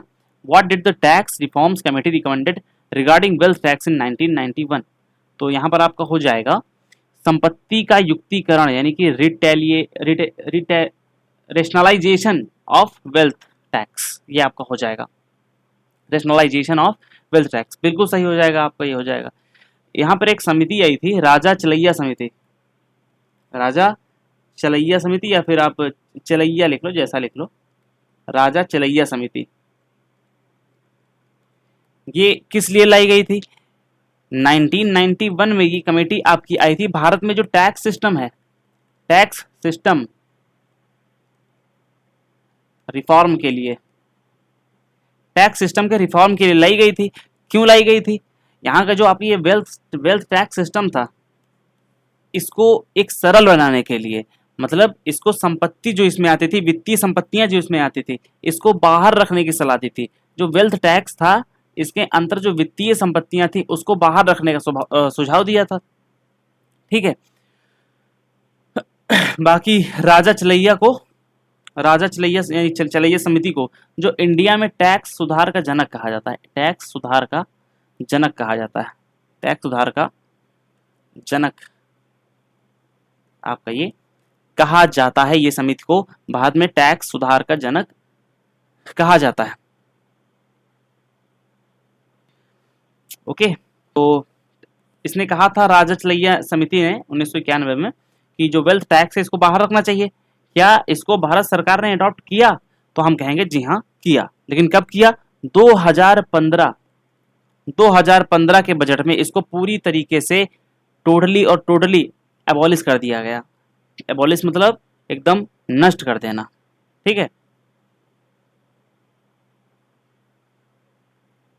भारत सरकार द्वारा मौद्रिक नीति समिति के ढांचे के अंतर्गत अप्रैल 2026 तक मुद्रास्फीति का लक्ष्य कितना निर्धारित किया गया है? तो इसका सही उत्तर हो जाएगा प्लस, ये नहीं होगा, +2 के सहिष्णुता के साथ 5 नहीं, ये वाला हो जाएगा। ऑप्शन ए आपका सही हो जाएगा।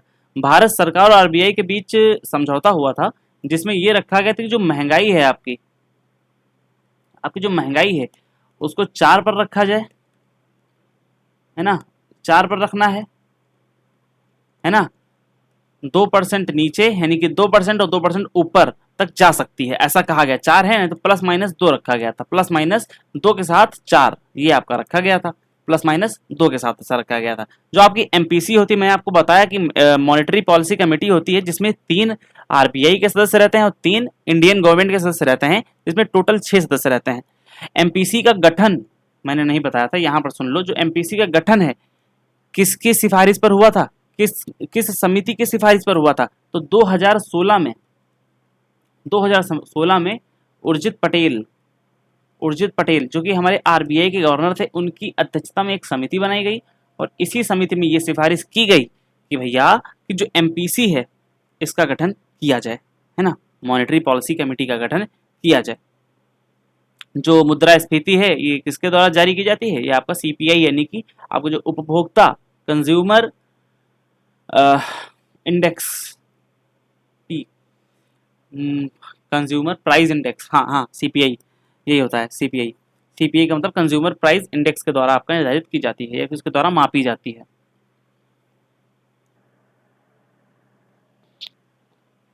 उन्नीस सौ 91 भुगतान संतुलन संकट के दौरान भारत का विदेशी मुद्रा भंडार केवल डैश के आयात के वित्त पोषण के लिए पर्याप्त था।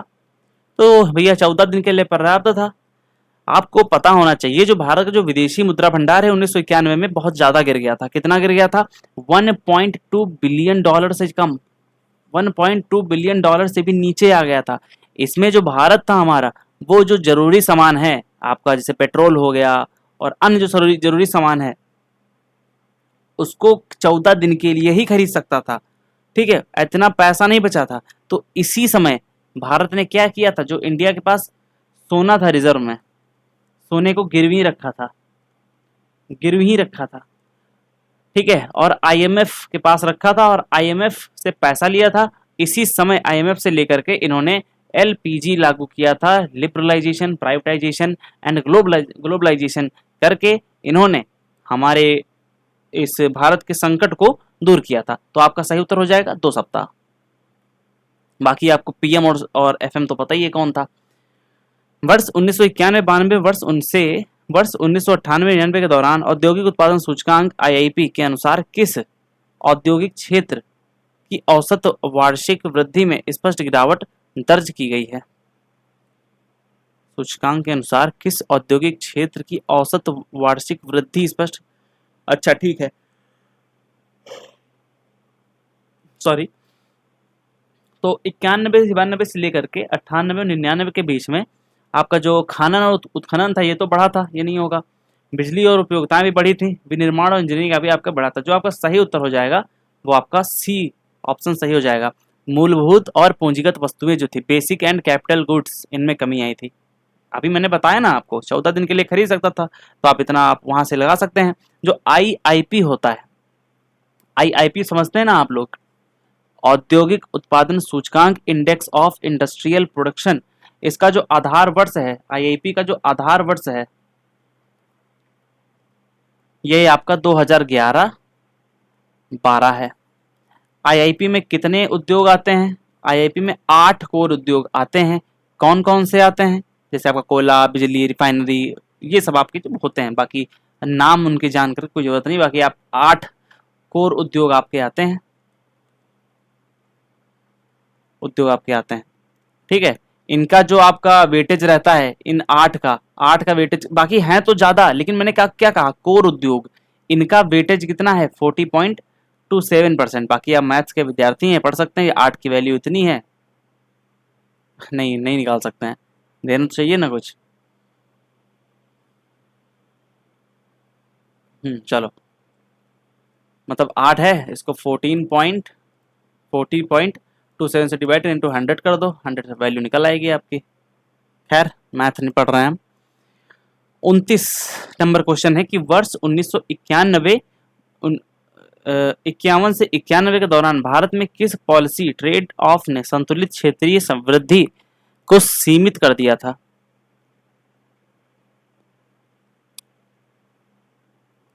तो आयात बनाम निर्यात तो होगा नहीं, ये तो होगा नहीं, ये आपका बिल्कुल गलत है।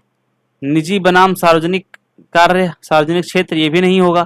कृषि बनाम उद्योग बिल्कुल सही है, क्योंकि यहाँ पर कृषि और उद्योग, कृषि और उद्योग इसी को लेकर के चल रहे थे। पहली जो आपकी पंचवर्षीय योजना थी ये आपका कृषि पर आधारित थी, जो दूसरी थी ये आपका भारी उद्योग पर आधारित थी। इस पे पैसा लगाया गया, कृषि को पीछे छोड़ दिया, तो इससे आपको इस कारण के वो औद्योगिक राज्य आगे निकल गए, और जो कृषि प्रधान राज्य थे जैसे बिहार, यूपी, ये पिछड़ गए, जो कि पिछड़े ही चले आए हैं अभी तक। लेकिन अभी जो गवर्नमेंट है वो इस पे काफी ध्यान दे रही है।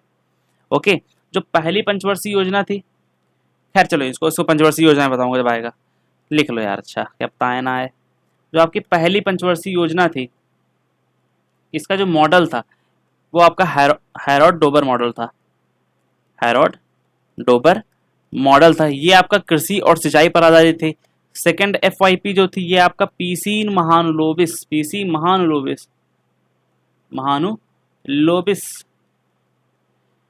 आए थे। इसी के समय आपका भिलाई, राउरकेला और दुर्गापुर में प्लांट बनाए गए थे। कौन सी संस्था वर्ष 1999 में शुरू की गई राष्ट्रीय कृषि बीमा योजना NAIS की कार्यान्वयन की एजेंसी थी? तो आपका सही उत्तर हो जाएगा agriculture insurance company of India limited. ठीक है ना। तो इसकी जगह पर इसको 2016 में क्या किया गया, समाप्त कर दिया गया और इसको रिप्लेस कर दिया गया PMFBY से, प्रधानमंत्री फसल बीमा योजना से इसको रिप्लेस कर दिया गया 2016 में। इसमें क्या हुआ, जो प्रधानमंत्री फसल बीमा योजना थी इसमें ये कहा गया जो खरीफ की फसलें थी, खरीफ समझते होंगे आप क्या है ये, जो खरीफ की फसलें होती इनके लिए 2%, और रबी की जो फसलें इनके लिए 1.5%, और जो वाणिज्यिक फसलें हैं जैसे कपास हो गया, ये सब नगदी फसलें, वाणिज्यिक फसलें हैं, इनके लिए 5% तक आपका जो प्रीमियम होता था वो आपका देना होता था। क्या होता था आपका, देना होता था। बाकी आप तो इतना समझ ही सकते हैं यहाँ से, अगर जैसे आप किसान जो लोग थे, किसान को फसल नुकसान ना हो उससे बचाने के लिए 99 में आपका ये संस्था आपकी लाई गई थी NAIS। इसको रिप्लेस करके 2016 में FMBY लाया गया। खरीफ पर 2%, रबी पर आपका 1.5% और 5% का प्रीमियम जो होता था वो आपका देना होता था। इससे आपका फसल बीमा योजना आपका हो जाता था। चलो आपके क्वेश्चन आ ही गया, मैंने आपसे पूछा था ये, मानव विकास के संकल्पनात्मक फ्रेमवर्क का प्रतिपादन डैश के द्वारा किया गया था? तो आप हो जाएगा डॉक्टर महबूब उल हक। क्या हो जाएगा, डॉक्टर महबूब उल हक, जो कि एक पाकिस्तानी अर्थशास्त्री थे, जो कि 1990 के दशक में इन्होंने इसका मॉडल दिया था। ठीक है, और इसमें हमारे भारत के अमर्त्य सेन भी थे। ठीक है, बाकी जो मेन थे वो यही थे, डॉक्टर महबूब उल हक थे। इसमें जो HDI होता है, ह्यूमन डेवलपमेंट इंडेक्स होता है, इसमें टोटल 3 पॉइंट्स देखे जाते हैं। इसमें आपका जीवन प्रत्याशा होती है, यानी कि स्वास्थ्य होता है, आपका स्वास्थ्य होता है, ज्ञान होता है, या फिर आप शिक्षा कह लो, या फिर एजुकेशन कह लो, शिक्षा होता है, और आपका जीवन स्तर देखा जाता है, प्रति व्यक्ति आय का जीवन स्तर आपका देखा जाता है। ठीक है, सबसे ये रिपोर्ट हर साल UNDP जारी करता है। ठीक है, राष्ट्रीय विकास कार्यक्रम जो है आपका है संयुक्त राष्ट्र का, वो जारी करता है। उदारीकरण के बाद के युग में कृषि विपणन प्रणाली किस संरचनात्मक कारण अप्रभावी बनी रही? तो 32 नंबर तो आपका बनी रही, तो निर्यात का पूर्ण विनियमन, एक समान इनाम अंगीकरण, उत्पादकता का अति निगमीकरण, APMC सुधार का प्रभावी, APMC यानी कि APMC का फुल फॉर्म होता है आपका, यही आपका जो मंडी से हो गया, मंडी समिति आपका होता है ना। तो एग्रीकल्चरल प्रोडक्शन मंडी कमेटी आपका इसका होता है, तो आपका यही उत्तर हो जाएगा। ठीक है, अप्रभावी कार्यान्वयन, जो आपकी ये जो मंडी समिति थी इसमें जो कानून थे, इनके जो कानून थे राज्यों से सुधारे नहीं गए, जिससे हुआ क्या, किसान और जो हमारे जनता थी, आम जनता थी, उनके बीच में बिचौलिए काफी ज्यादा आ गए, फिर उन्हीं को उनको माल बेचना पड़ा। इसके वजह से काफी नुकसान हुआ। ठीक है, सीधा वो लोग कंपनी को बेच नहीं सकते थे। तो इसको आप ये बता सकते हैं कि ठीक है, इसका उत्तर तो ये हो गया। लेकिन जो कृषि है हमारी, इसको पॉलिटी में बता दूं, राज्य सूची का विषय है, पॉलिटी में बताऊंगा। ठीक है, चलो केंद्रीय बजट 2025-26 के तहत बीमा क्षेत्र में एफडीआई की सीमा को डैश किया गया है। एफडीआई की सीमा को 74 से बढ़ा करके 100 कर दिया गया है। ठीक है ना, 100% जो विदेशी कंपनियां हैं 100% हिस्सेदारी ले सकती हैं, ऐसा उसमें कहा गया है। ऐसे इससे क्या होगा, इससे ये होगा कि जब देखो, जब कोई भी कंपनी आएगी तो उसका इंश्योरेंस होगा, उसका इंश्योरेंस का जो पैसा होगा वो उसका पैसा भारत सरकार में बढ़ सके, इंश्योरेंस सेक्टर में ज़्यादा पैसा आए, इसलिए होता है ना, और लोगों को सस्ती पॉलिसीज मिल सके। ओके, कंपटीशन जब होगा तभी तो लोग पिंच करेंगे एक दूसरे को, और जब पिंच करेंगे तो चीज़ें सस्ती होंगी। इसी बात पे चैनल को सब्सक्राइब कर लो। बाकी जो बीमा क्षेत्र है इसको जो रेगुलेट करता है, बीमा क्षेत्र को आपका जो रेगुलेट करता है वो कौन है? बीमा क्षेत्र को रेगुलेट कौन करता है? वो आपका IRDAI है, जिसका मुख्यालय हमें हैदराबाद में देखने को मिलेगा, हैदराबाद में देखने को मिल जाएगा। ठीक है, बाकी जो प्राइवेट इसमें आपका यहाँ पर जो है ये आपका प्राइवेट बैंक का 74 है, बाकी सरकारी बैंकों का 20% है, वो इतना इंपॉर्टेंट नहीं है।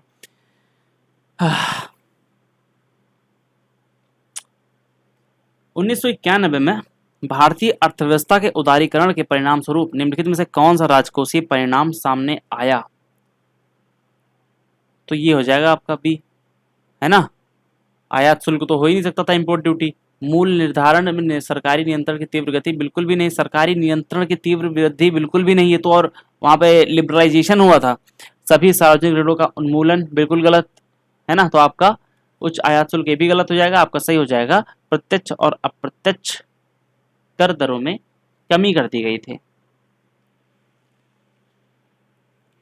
ओके, इसकी सिफारिश किसने की थी? राजा चलैया समिति ने की थी। और हाँ, चलो आगे बताएंगे। 35 नंबर क्वेश्चन है, 1990 तक जीडीपी के किस क्षेत्र के शेयर में अत्यधिक वृद्धि हुई जो भारतीय अर्थव्यवस्था में परिवर्तन को दर्शाती है? बता चुका हूं बी, ये आपका 54% है। ठीक है ना, 54% आपको होना होता है। आपका ये 1950 में कितना था? ये 30% था। अभी वर्तमान में कितना है? तो आपका 54% है। ओके, अर्थव्यवस्था के कितने क्षेत्र होते हैं? 3 होते हैं, आपको पता होता है। 36 नंबर क्वेश्चन है कि आर्थिक संरचना विकास में प्रत्यक्ष रूप से किस प्रकार योगदान देती है?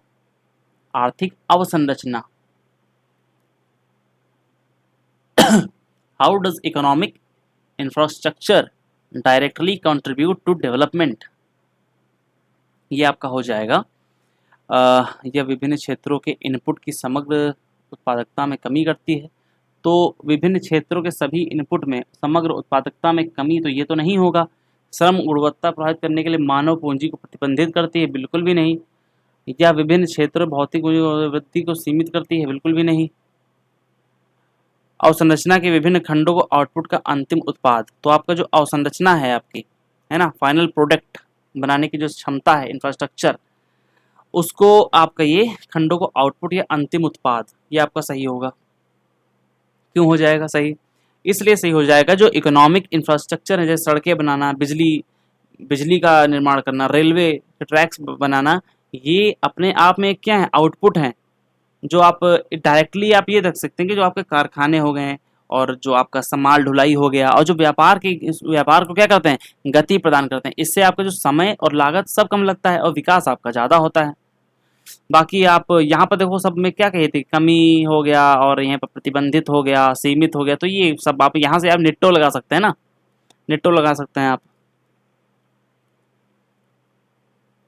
निम्नलिखित में से कौन सा भारतीय क्षेत्र विशाल जनसंख्या और शहरी केंद्रों के होते हुए भी औपचारिक तृतीय क्षेत्र में सबसे कम योगदान देता है? तो ये आपका भैया नॉर्थ का हो जाएगा, नॉर्थ ईस्टर्न इंडिया। ठीक है ना, नॉर्थ ईस्टर्न इंडिया हो जाएगा। 7 सिस्टर्स जो हम जानते हैं, 7 सिस्टर्स है असम, मेघालय, त्रिपुरा, नागालैंड, ये सब आपका हो जाएगा। लेकिन एक मिनट, असम जो है आपका वो 7 सिस्टर्स में नहीं आता है, असम नहीं आता है, याद रखेंगे। ठीक है, आपका उत्तर ये सही हो जाएगा। नीति आयोग भारत में गरीबी का विश्लेषण करने के लिए, विश्लेषण करने के लिए किस सूचकांक का उपयोग करती है, किस सूचकांक का उपयोग करती है, जिसमें शिक्षा, स्वास्थ्य और जीवन स्तर जैसे कई कारकों पर विचार किया जाता है। तो आपका ये बहुआयामी गरीबी सूचकांक आपका एकदम सही उत्तर हो जाएगा। ओके, सही उत्तर हो जाएगा आपका। बाकी जो आप ये समझो कि इसमें होता क्या है, इसमें आपका जो नीति आयोग है, इसमें आपका राष्ट्रीय एमपीआई लागू करती है। वो एमपीआई मतलब जो राष्ट्रीय लेवल की चीज है, इसको नीति आयोग जारी करता है। नीति आयोग ऐसा क्वेश्चन में भी कहा गया है। ठीक है, इसमें ये क्या होता है, गरीबी को सिर्फ पैसे से नहीं नापता है। बहुआयामी गरीबी सूचकांक मतलब पैसे से हटके भी बहुआयाम, हर एक तरीके से देखना कि भैया आपके घर बिजली है कि नहीं है, शौचालय है कि नहीं है, कुपोषण का शिकार तो आप नहीं है, या फिर स्कूल जैसी सुविधा है या नहीं है, इन सब के हिसाब से आपका ये एमपीआई जो है आपका बहुआयामी गरीबी सूचकांक ये आपका नापता है। जो आपका एमपीआई है, एमपीआई एंड ओपीएचआई, ये सब आपका यूएनडीपी जारी करता है। कौन जारी करता है? ये आपका यूएनडीपी जारी करता है। एमपीआई के प्रमुख 3 स्तर होते हैं। क्या होते हैं? 3 स्तर होते हैं। आपका स्वास्थ्य हो गया, शिक्षा हो गया और आपका जीवन स्तर हो गया, जो मैंने आपको पीछे बताया था। ठीक है, जो एमपीआई है ये 3 मेन होते हैं, बाकी होते तो 10 हैं।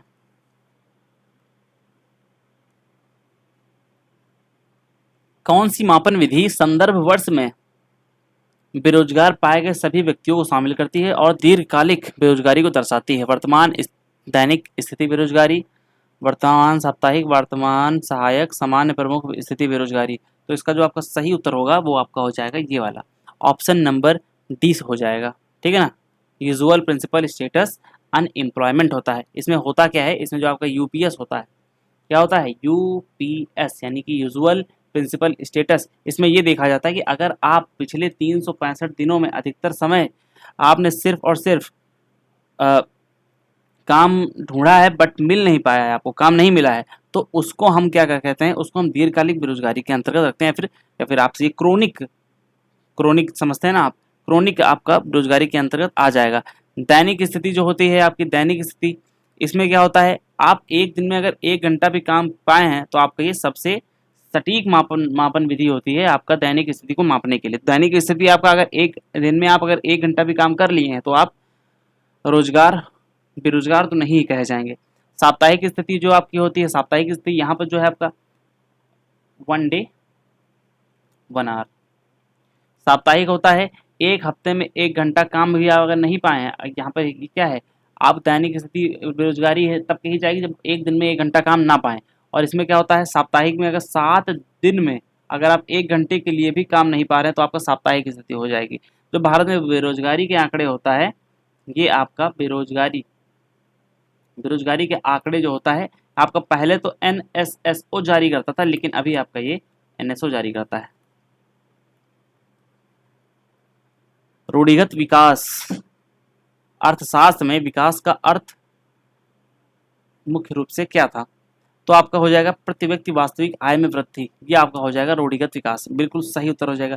पुराने समय में अर्थशास्त्री जो होते थे वो मानते थे कि अगर देश की कोई भी, जैसे आप ये मानो कि प्रति व्यक्ति आय बढ़ रही है तो उसका विकास हो रहा है।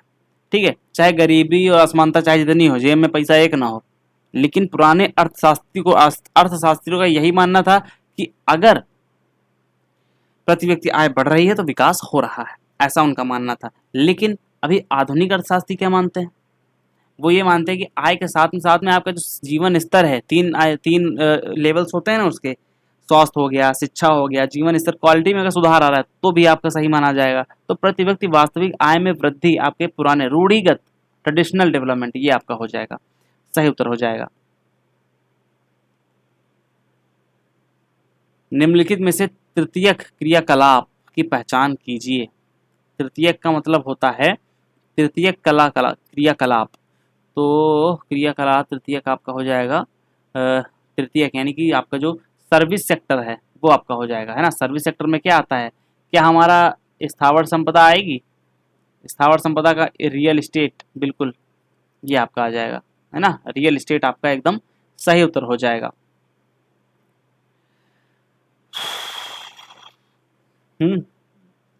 बाकी जो बायोटेक्नोलॉजी है ये आपका फोर्थ में आ जाता है, इसको सबसे अलग रखा जाता है।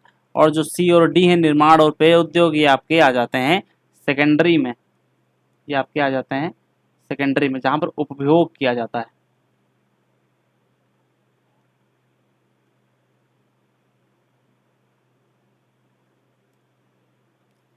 बयालीस नंबर है, उदारीकरण के बाद भारतीय उद्योग में किस संरचनात्मक परिवर्तन में स्पर्धा को वर्धित किया गया? एमएनसी का प्रवेश। एमएनसी क्या होता है? एमएनसी का प्रवेश ये आपका हो जाएगा। एमएनसी होती है मल्टी नेशनल कंपनीज। एमएनसी का फुल फॉर्म है मल्टी नेशनल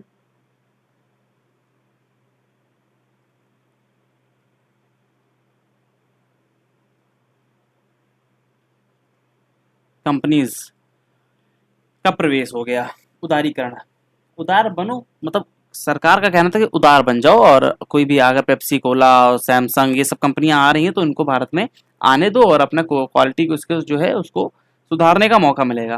ठीक है, तो भारतीय कंपनियां हैं, जब आएंगी ये अच्छी अच्छी कंपनियां आएंगी तो जो भारत की कंपनियां हैं इनसे फाइट करेंगी या तो गायब हो जाएंगी। तो फाइट तो बहुत ही कम ही ने किया है, बट गायब ज़्यादा हो गई हैं अगर देखा जाए मोबाइल फ़ोन इंडस्ट्री में, स्मार्टफोन्स में देखा जाए तो, है ना। भारत की 1991 की पूर्व की आर्थिक संरचना के संदर्भ में निम्नलिखित में कौन सा क्षेत्रीय जीडीपी योगदान और रोजगार समावेश के बीच विरोधाभास को सर्वोत्तम रूप से दर्शाता है? सर्वोत्तम रूप से दर्शाता है। विनिर्माण क्षेत्र रोजगार का प्रमुख स्रोत बन गया है, बिल्कुल गलत। प्रमुख स्रोत तो नहीं बना था। जीडीपी की गिरावट में कृषि का योगदान रहा, लेकिन इसने अधिकांश रोजगार का समावेश किया। तो ये कहीं तक आपका सही होता है। क्यों हो जाएगा? जो आपका भारत का सबसे बड़ा पैराडॉक्स माना जाता है कि जो जीडीपी है आपकी भारत की, ये आपका आज़ादी के समय 30% थी, है ना। माफ़ करिएगा, 30% नहीं थी, 30% तो आपका दूसरी चीज़ थी, ये नहीं होगा आपका। एक मिनट बताते हैं। जो आपके जीडीपी थी इसका हिस्सा गिर करके लगभग कितना हो गया था? करीब 30% का हो गया था 1991 में। मैं आज़ादी बोल गया था। 1991 में 30% का हो गया था। करीब था कितना? ये 50% हुआ करता था आपका आज़ादी के टाइम पे। अभी कितना है आपका? 18% है तो 18% ना। लेकिन जो देश के 60% लोग हैं वो अभी भी इसी कृषि पर आपका आधारित थे 1991 में। यानी लोग तो लगे रहे थे लेकिन कमाई उनकी नहीं बढ़ी थी। तो आपका सही उत्तर हो जाएगा जीडीपी गिरावट, कृषि का योगदान रहा, लेकिन इससे अधिकांश रोजगार का समावेश किया, यानी कि रोजगार इसमें मिल गया। सही उत्तर हो जाएगा जीडीपी वाला बी। भारत में निम्नलिखित में से कौन सा औद्योगिक वित्त पोषण संस्थान 1990 में आपका स्थापित हुआ था? सिडबी मुख्यालय लखनऊ में था। नाबार्ड की स्थापना कब हुई थी? नाबार्ड की स्थापना कब हुई थी? ये आपका 1982 में हुआ था। समिति शिवरमन समिति की इस सिफारिश पर हुई थी। इसका मुख्यालय कहाँ पर है मेरे भाई? इसका मुख्यालय आपका मुंबई में है, ठीक है ना। इसका मुख्यालय मुंबई में है। एग्जिम बैंक की स्थापना कब हुई थी? एग्जिम बैंक की स्थापना कब हुई थी? इसका भी आपका 1982 में हुआ था। इंपोर्ट एंड एक्सपोर्ट के लिए आपका ये बैंक है। अनौपचारिक रोजगार की उच्च दर और सामाजिक सुरक्षा कवरेज की निम्न दर वाले देश में गरीबी उन्मूलन और रोजगार और औपचारीकरण दोनों में कौन सी नीति सबसे प्रभावी होने की संभावना है? अनौपचारिक क्षेत्र में सामाजिक बीमा का विस्तार होना, संयुक्त लक्षित खाद्य सब्सिडी, नियंत्रण मुक्त श्रम कानून, सार्वभौमिक भूमि आय। देखो तो इसका सही उत्तर तो हो जाएगा ए वाला। क्यों हो जाएगा?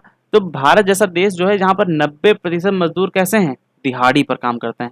यहाँ के जो मजदूर हैं उनको रोज का काम नहीं है, लेबर मंडी जगह जगह लगी रहती हैं, तो वो सब दिहाड़ी के लिए है, या फिर उसको आप ये कह सकते हैं कि असंगठित क्षेत्र है ना। असंगठित क्षेत्र हैं जिन्हें ना पेंशन से मतलब है ना बीमा से मतलब है, उनसे कुछ भी मतलब नहीं है, यानी रोज खाना है बस, ठीक है ना।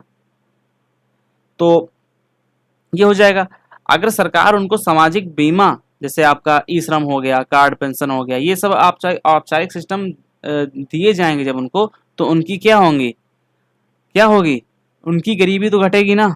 उनकी गरीबी घटेगी, तो इस हिसाब से आप ऑप्शन एक ही साथ जा सकते हैं। अनौपचारिक क्षेत्र में सामाजिक बीमा का विस्तार करना, तो अनौपचारिक क्षेत्र आपका क्या हुआ, जो आपका असंगठित क्षेत्र है, ठीक है ना, आपको मैंने समझाया वही चीज होगा यहाँ पर, तो इसका सही उत्तर आपका ये हो जाएगा।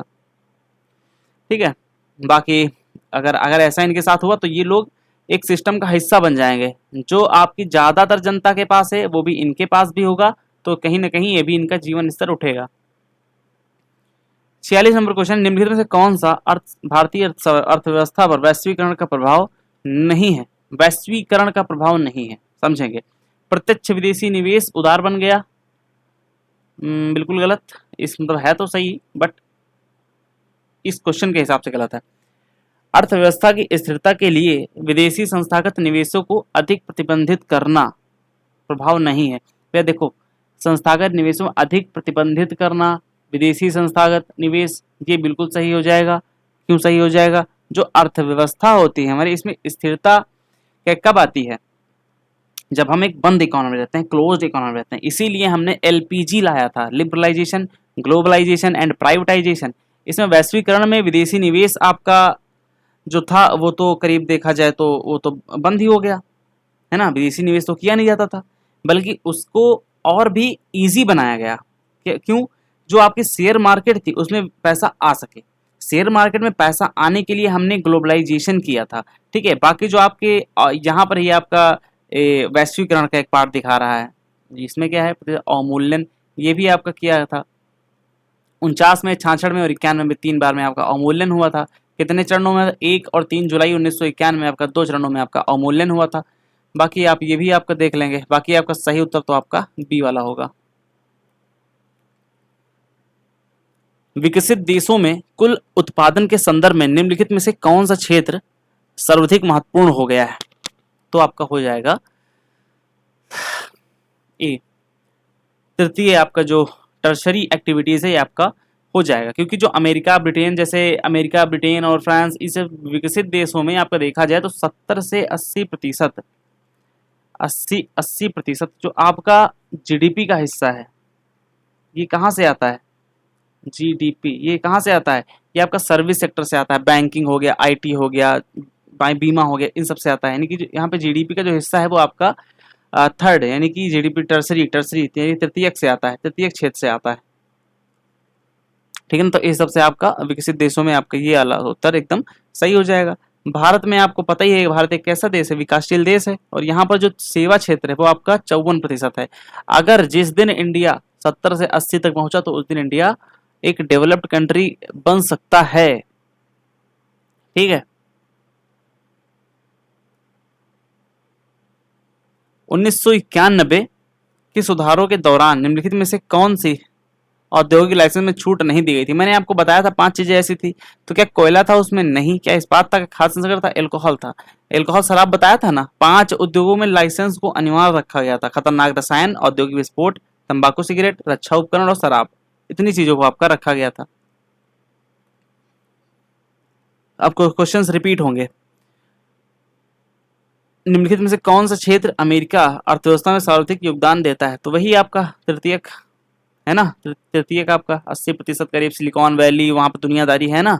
तो 50 नंबर क्वेश्चन है, निम्नलिखित में से कौन सी एक तृतीय गतिविधि है?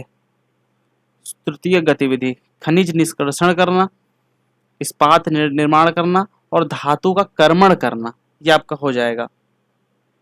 ठीक है ना, तो आपके जूते चमकाना हो जाएगा। जूते चमकाने का अर्थ है शू शाइनिंग या फिर शू पॉलिश, आप कह सकते हैं, पॉलिश करना है। ये किसमें आएगा? एक आपका सेवा क्षेत्र है ना। जैसे आपका नाई हो गया, मोची हो गया, दर्जी हो गया, ये सब किसमें काम करते हैं? ये आपका सब आपके थर्ड सेक्टर में काम करते हैं। तो आपका जो जूते चमकाना हो गया, ये काम आपका थर्ड सेक्टर का हो जाएगा। बाकी जो आप ऑप्शन बी और सी और डी देखेंगे तो आपका बी वाले में क्या हो जाएगा? ये आपका प्रकृति से जुड़ा हुआ है, खनिज निष्कर्षण, तो आपका ये हो जाएगा प्राथमिक, है ना, फर्स्ट वाला हो जाएगा। बाकी सी डी देखा जाए, धातु कर्मण हो गया, ये आपका सेकेंडरी हो जाएगा। ये आपका सेकेंडरी हो जाएंगे, ये आपका सेकेंडरी हो जाएंगे। तो इसका सही उत्तर होगा जूते चमकाना।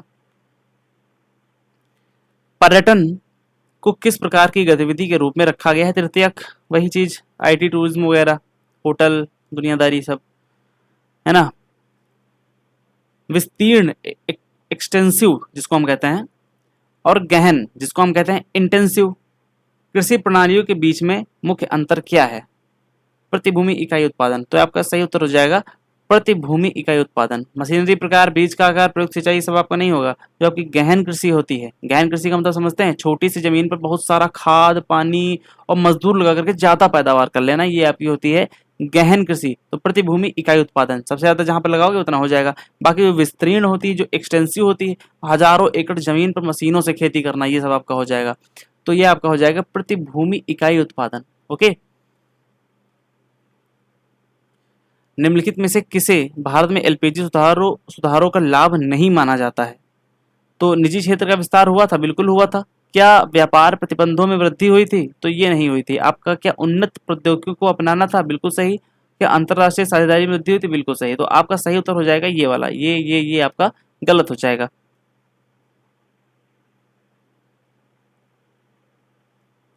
54 नंबर क्वेश्चन आपसे ये कह रहा है कि समकालीन काल में कौन सी प्रक्रिया वैश्विक स्तर पर देशों के आर्थिक एकीकरण के लिए उत्तरदायी है? आर्थिक एकीकरण के लिए उत्तरदायी है। तो ये आपका हो जाएगा वैश्वीकरण, ग्लोबलाइजेशन।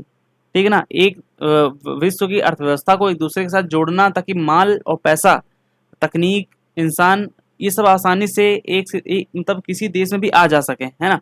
ऐसे इसको क्या बोलते हैं? इसको हम कहते हैं ग्लोबलाइजेशन करना।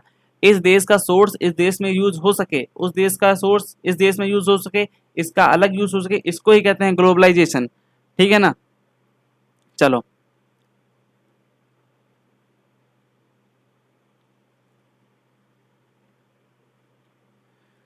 निम्नलिखित में से कौन सा सिद्धांत दादा भाई नौरोजी ने, धन निष्कासन का सिद्धांत, दादा भाई नौरोजी को क्या कहते थे? Grand old man of India कहते थे। Grand old man of India, old man of India के नाम से जानते थे। इन्होंने अपनी बुक में बताया था। बुक कौन सी थी? धन निष्कासन बुक। आप बुक का नाम आप बताएंगे, बुक का नाम कमेंट में आप बताएंगे। इन्होंने अपनी बुक में ये बताया था कि कैसे अंग्रेजों ने हमारे देश से पैसा निकाला है, कैसे अंग्रेज कच्चा माल और पैसा लूट करके ब्रिटेन ले जा रहे हैं।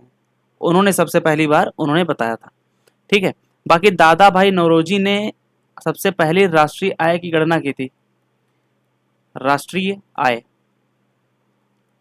आय की गणना की थी, जिसमें ये बताया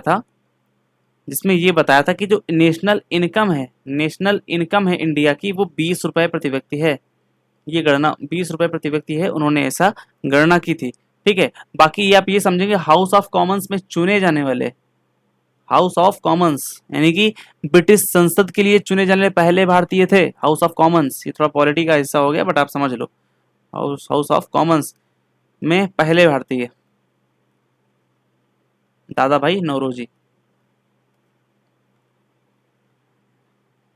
56 नंबर क्वेश्चन, निम्नलिखित में से कौन सा कारक उत्तर सुधार युग, पोस्ट रिफॉर्म एरा में रिलायंस इंडस्ट्री और टाटा समूह जैसी भारतीय बहुराष्ट्रीय कंपनियों के उदय में उल्लेखनीय रूप से योगदान था? देखो, मैंने बताया था अभी आपको, जब एलपीजी आया तो दुनिया भर की चीजें कंपनियां आई इंडिया में, जिनसे उनको डायरेक्ट कंपटीशन मिलने लगा। और जो भारतीय कंपनियां थी कुछ तो बैठ गई, लेकिन जो उठी तो बहुत अच्छे से उठ गई। तो इसमें आपको क्या हो जाएगा? सरकारी सब्सिडी का जारी रहना बिल्कुल गलत, राष्ट्रीयकृत क्षेत्रों का विस्तार और वैश्वीकरण, निजीकरण, कृषि निर्यात, तो बिल्कुल ये भी नहीं।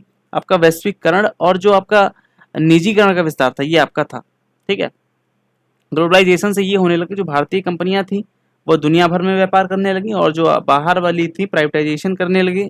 आज़ादी हो गई, मतलब उनको सरकार की बेड़ियां जो लगी थी कि नहीं तुमको लाइसेंस नहीं ले सकते हो, तुम ये नहीं कर सकते हो, तुम वो नहीं कर सकते हो, उससे आज़ादी मिली, उनको प्राइवेटाइजेशन की ओर आगे बढ़ाया गया, जिससे चीज़ें अच्छी हो गई। ओके।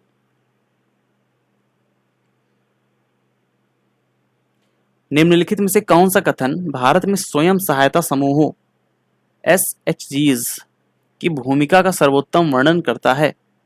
तो सर्वोत्तम बता रहा हूँ, सर्वोत्तम वर्णन करता है। तो इसका सही उत्तर क्या हो जाएगा? किसानों को बड़े पैमाने पर औद्योगिक ऋण प्रदान करना, वे सरकारी स्वामित्व वाले सहकारी बैंकों के रूप में कार्य करते हैं, वे भारतीय रिजर्व बैंक में क्षेत्रीय कार्यालयों के रूप में कार्य करते हैं, वे मितव्यय को प्रोत्साहित करते हैं, और गरीब ग्रामीण महिलाओं को सूक्ष्म ऋण सुविधाएं प्रदान करते हैं। बिल्कुल सही। जो आपके एनजीओस होते हैं, जो एसएचजीज होते हैं, वो आपके किससे लिंक होते हैं? वो आपके नाबार्ड से लिंक होते हैं। नाबार्ड स्थापना 1992 में आपका ये लिंक होते हैं। ये आपका दुनिया का सबसे बड़ा माइक्रो फाइनेंस प्रोग्राम था जो आपका शुरू किया गया था इसके द्वारा। ये सबसे बड़ा प्रोग्राम था एसएचजीज को बढ़ावा देना। ठीक है, इसमें होता क्या था, जो आपकी एसएचजी 10-20 ग्रामीण महिलाएं आपस में एक समूह बना लेती थी, उसमें थोड़े थोड़े बचत के पैसे क्या करती थी, एक टाइप का जमा करती थी, उसमें थ्रिफ्ट करती रहती थी।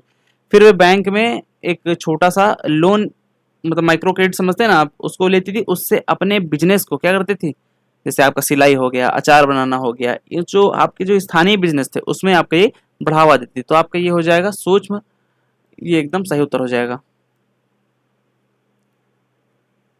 भारत में केंद्र राज्य सरकारों में वित्त आयोग की क्या भूमिका है? तो वित्त आयोग की भूमिका के जीएसटी में राज्यों का हिस्सा बिल्कुल नहीं, वित्त आयोग ये तो नहीं करता है।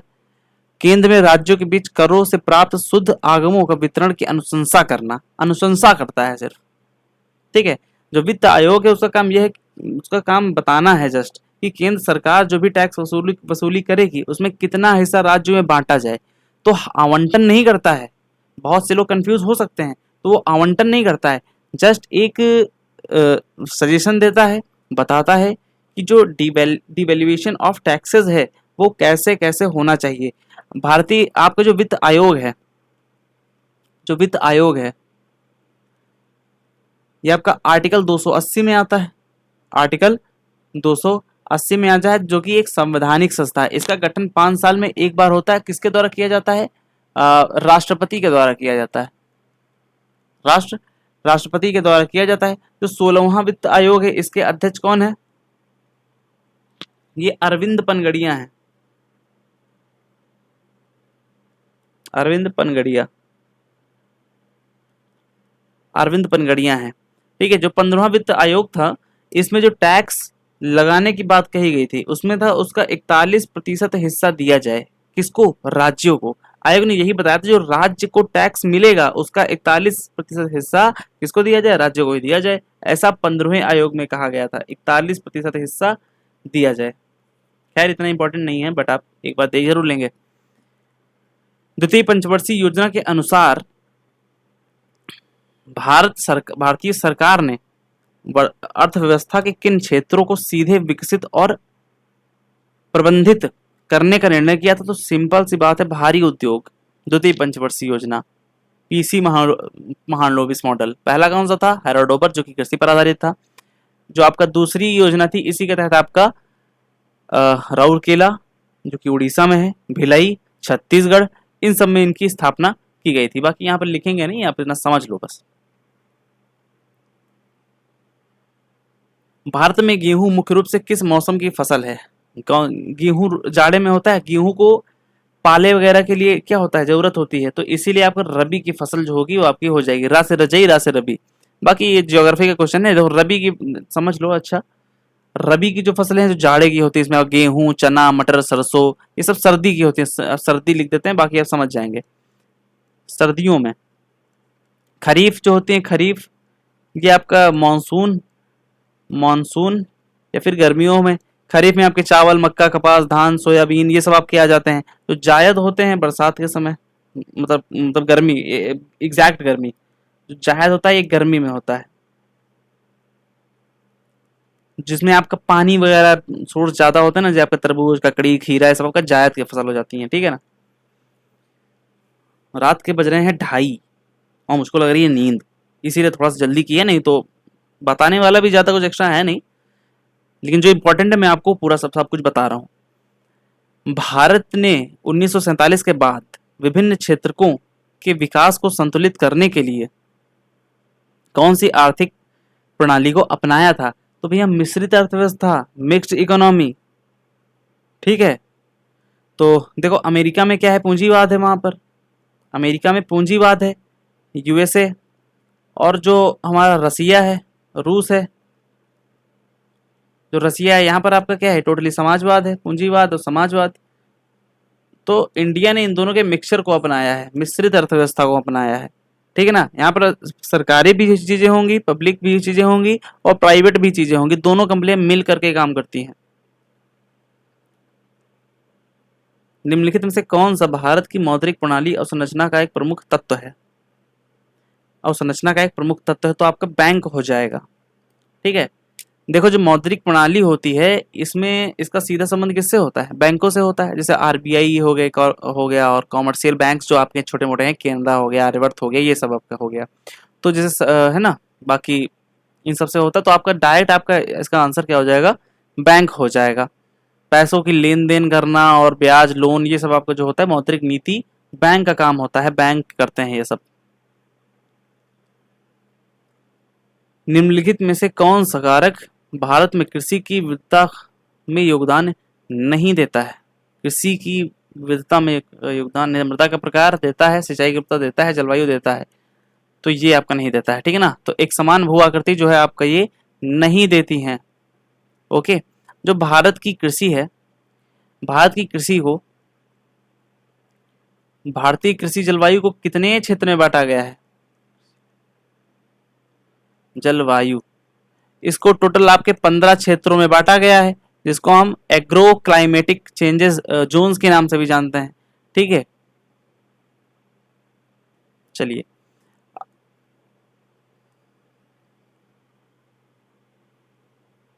1991 प्रलेख में आर्थिक नीति के कौन से 3 उल्लेख थे? वही आपका भैया एलपीजी। तो उदारीकरण, वैश्वीकरण, निजीकरण, आपका ये वाला एकदम सही हो जाएगा। ओके, सो आपके ये 64 क्वेश्चंस पूरे कंप्लीट हुए। 64 क्वेश्चंस आपके पूरे कंप्लीट हो गए हैं। देखो कुछ आगे बस ये एलपीजी और यही सब पे थे, तो कोशिश करेंगे एक वीडियो हम एलपीजी पर लेकर के आए जिसमें आपके सारे डाउट्स क्या हों, बिगड़ जाएं, मतलब सारे डाउट्स आपके मिट जाएं, कोई कुछ भी डाउट्स आपके ना रहें। सो प्लीज़ आप लोग प्यार और सपोर्ट दिखाइएगा और टेलीग्राम से जरूर जुड़िएगा।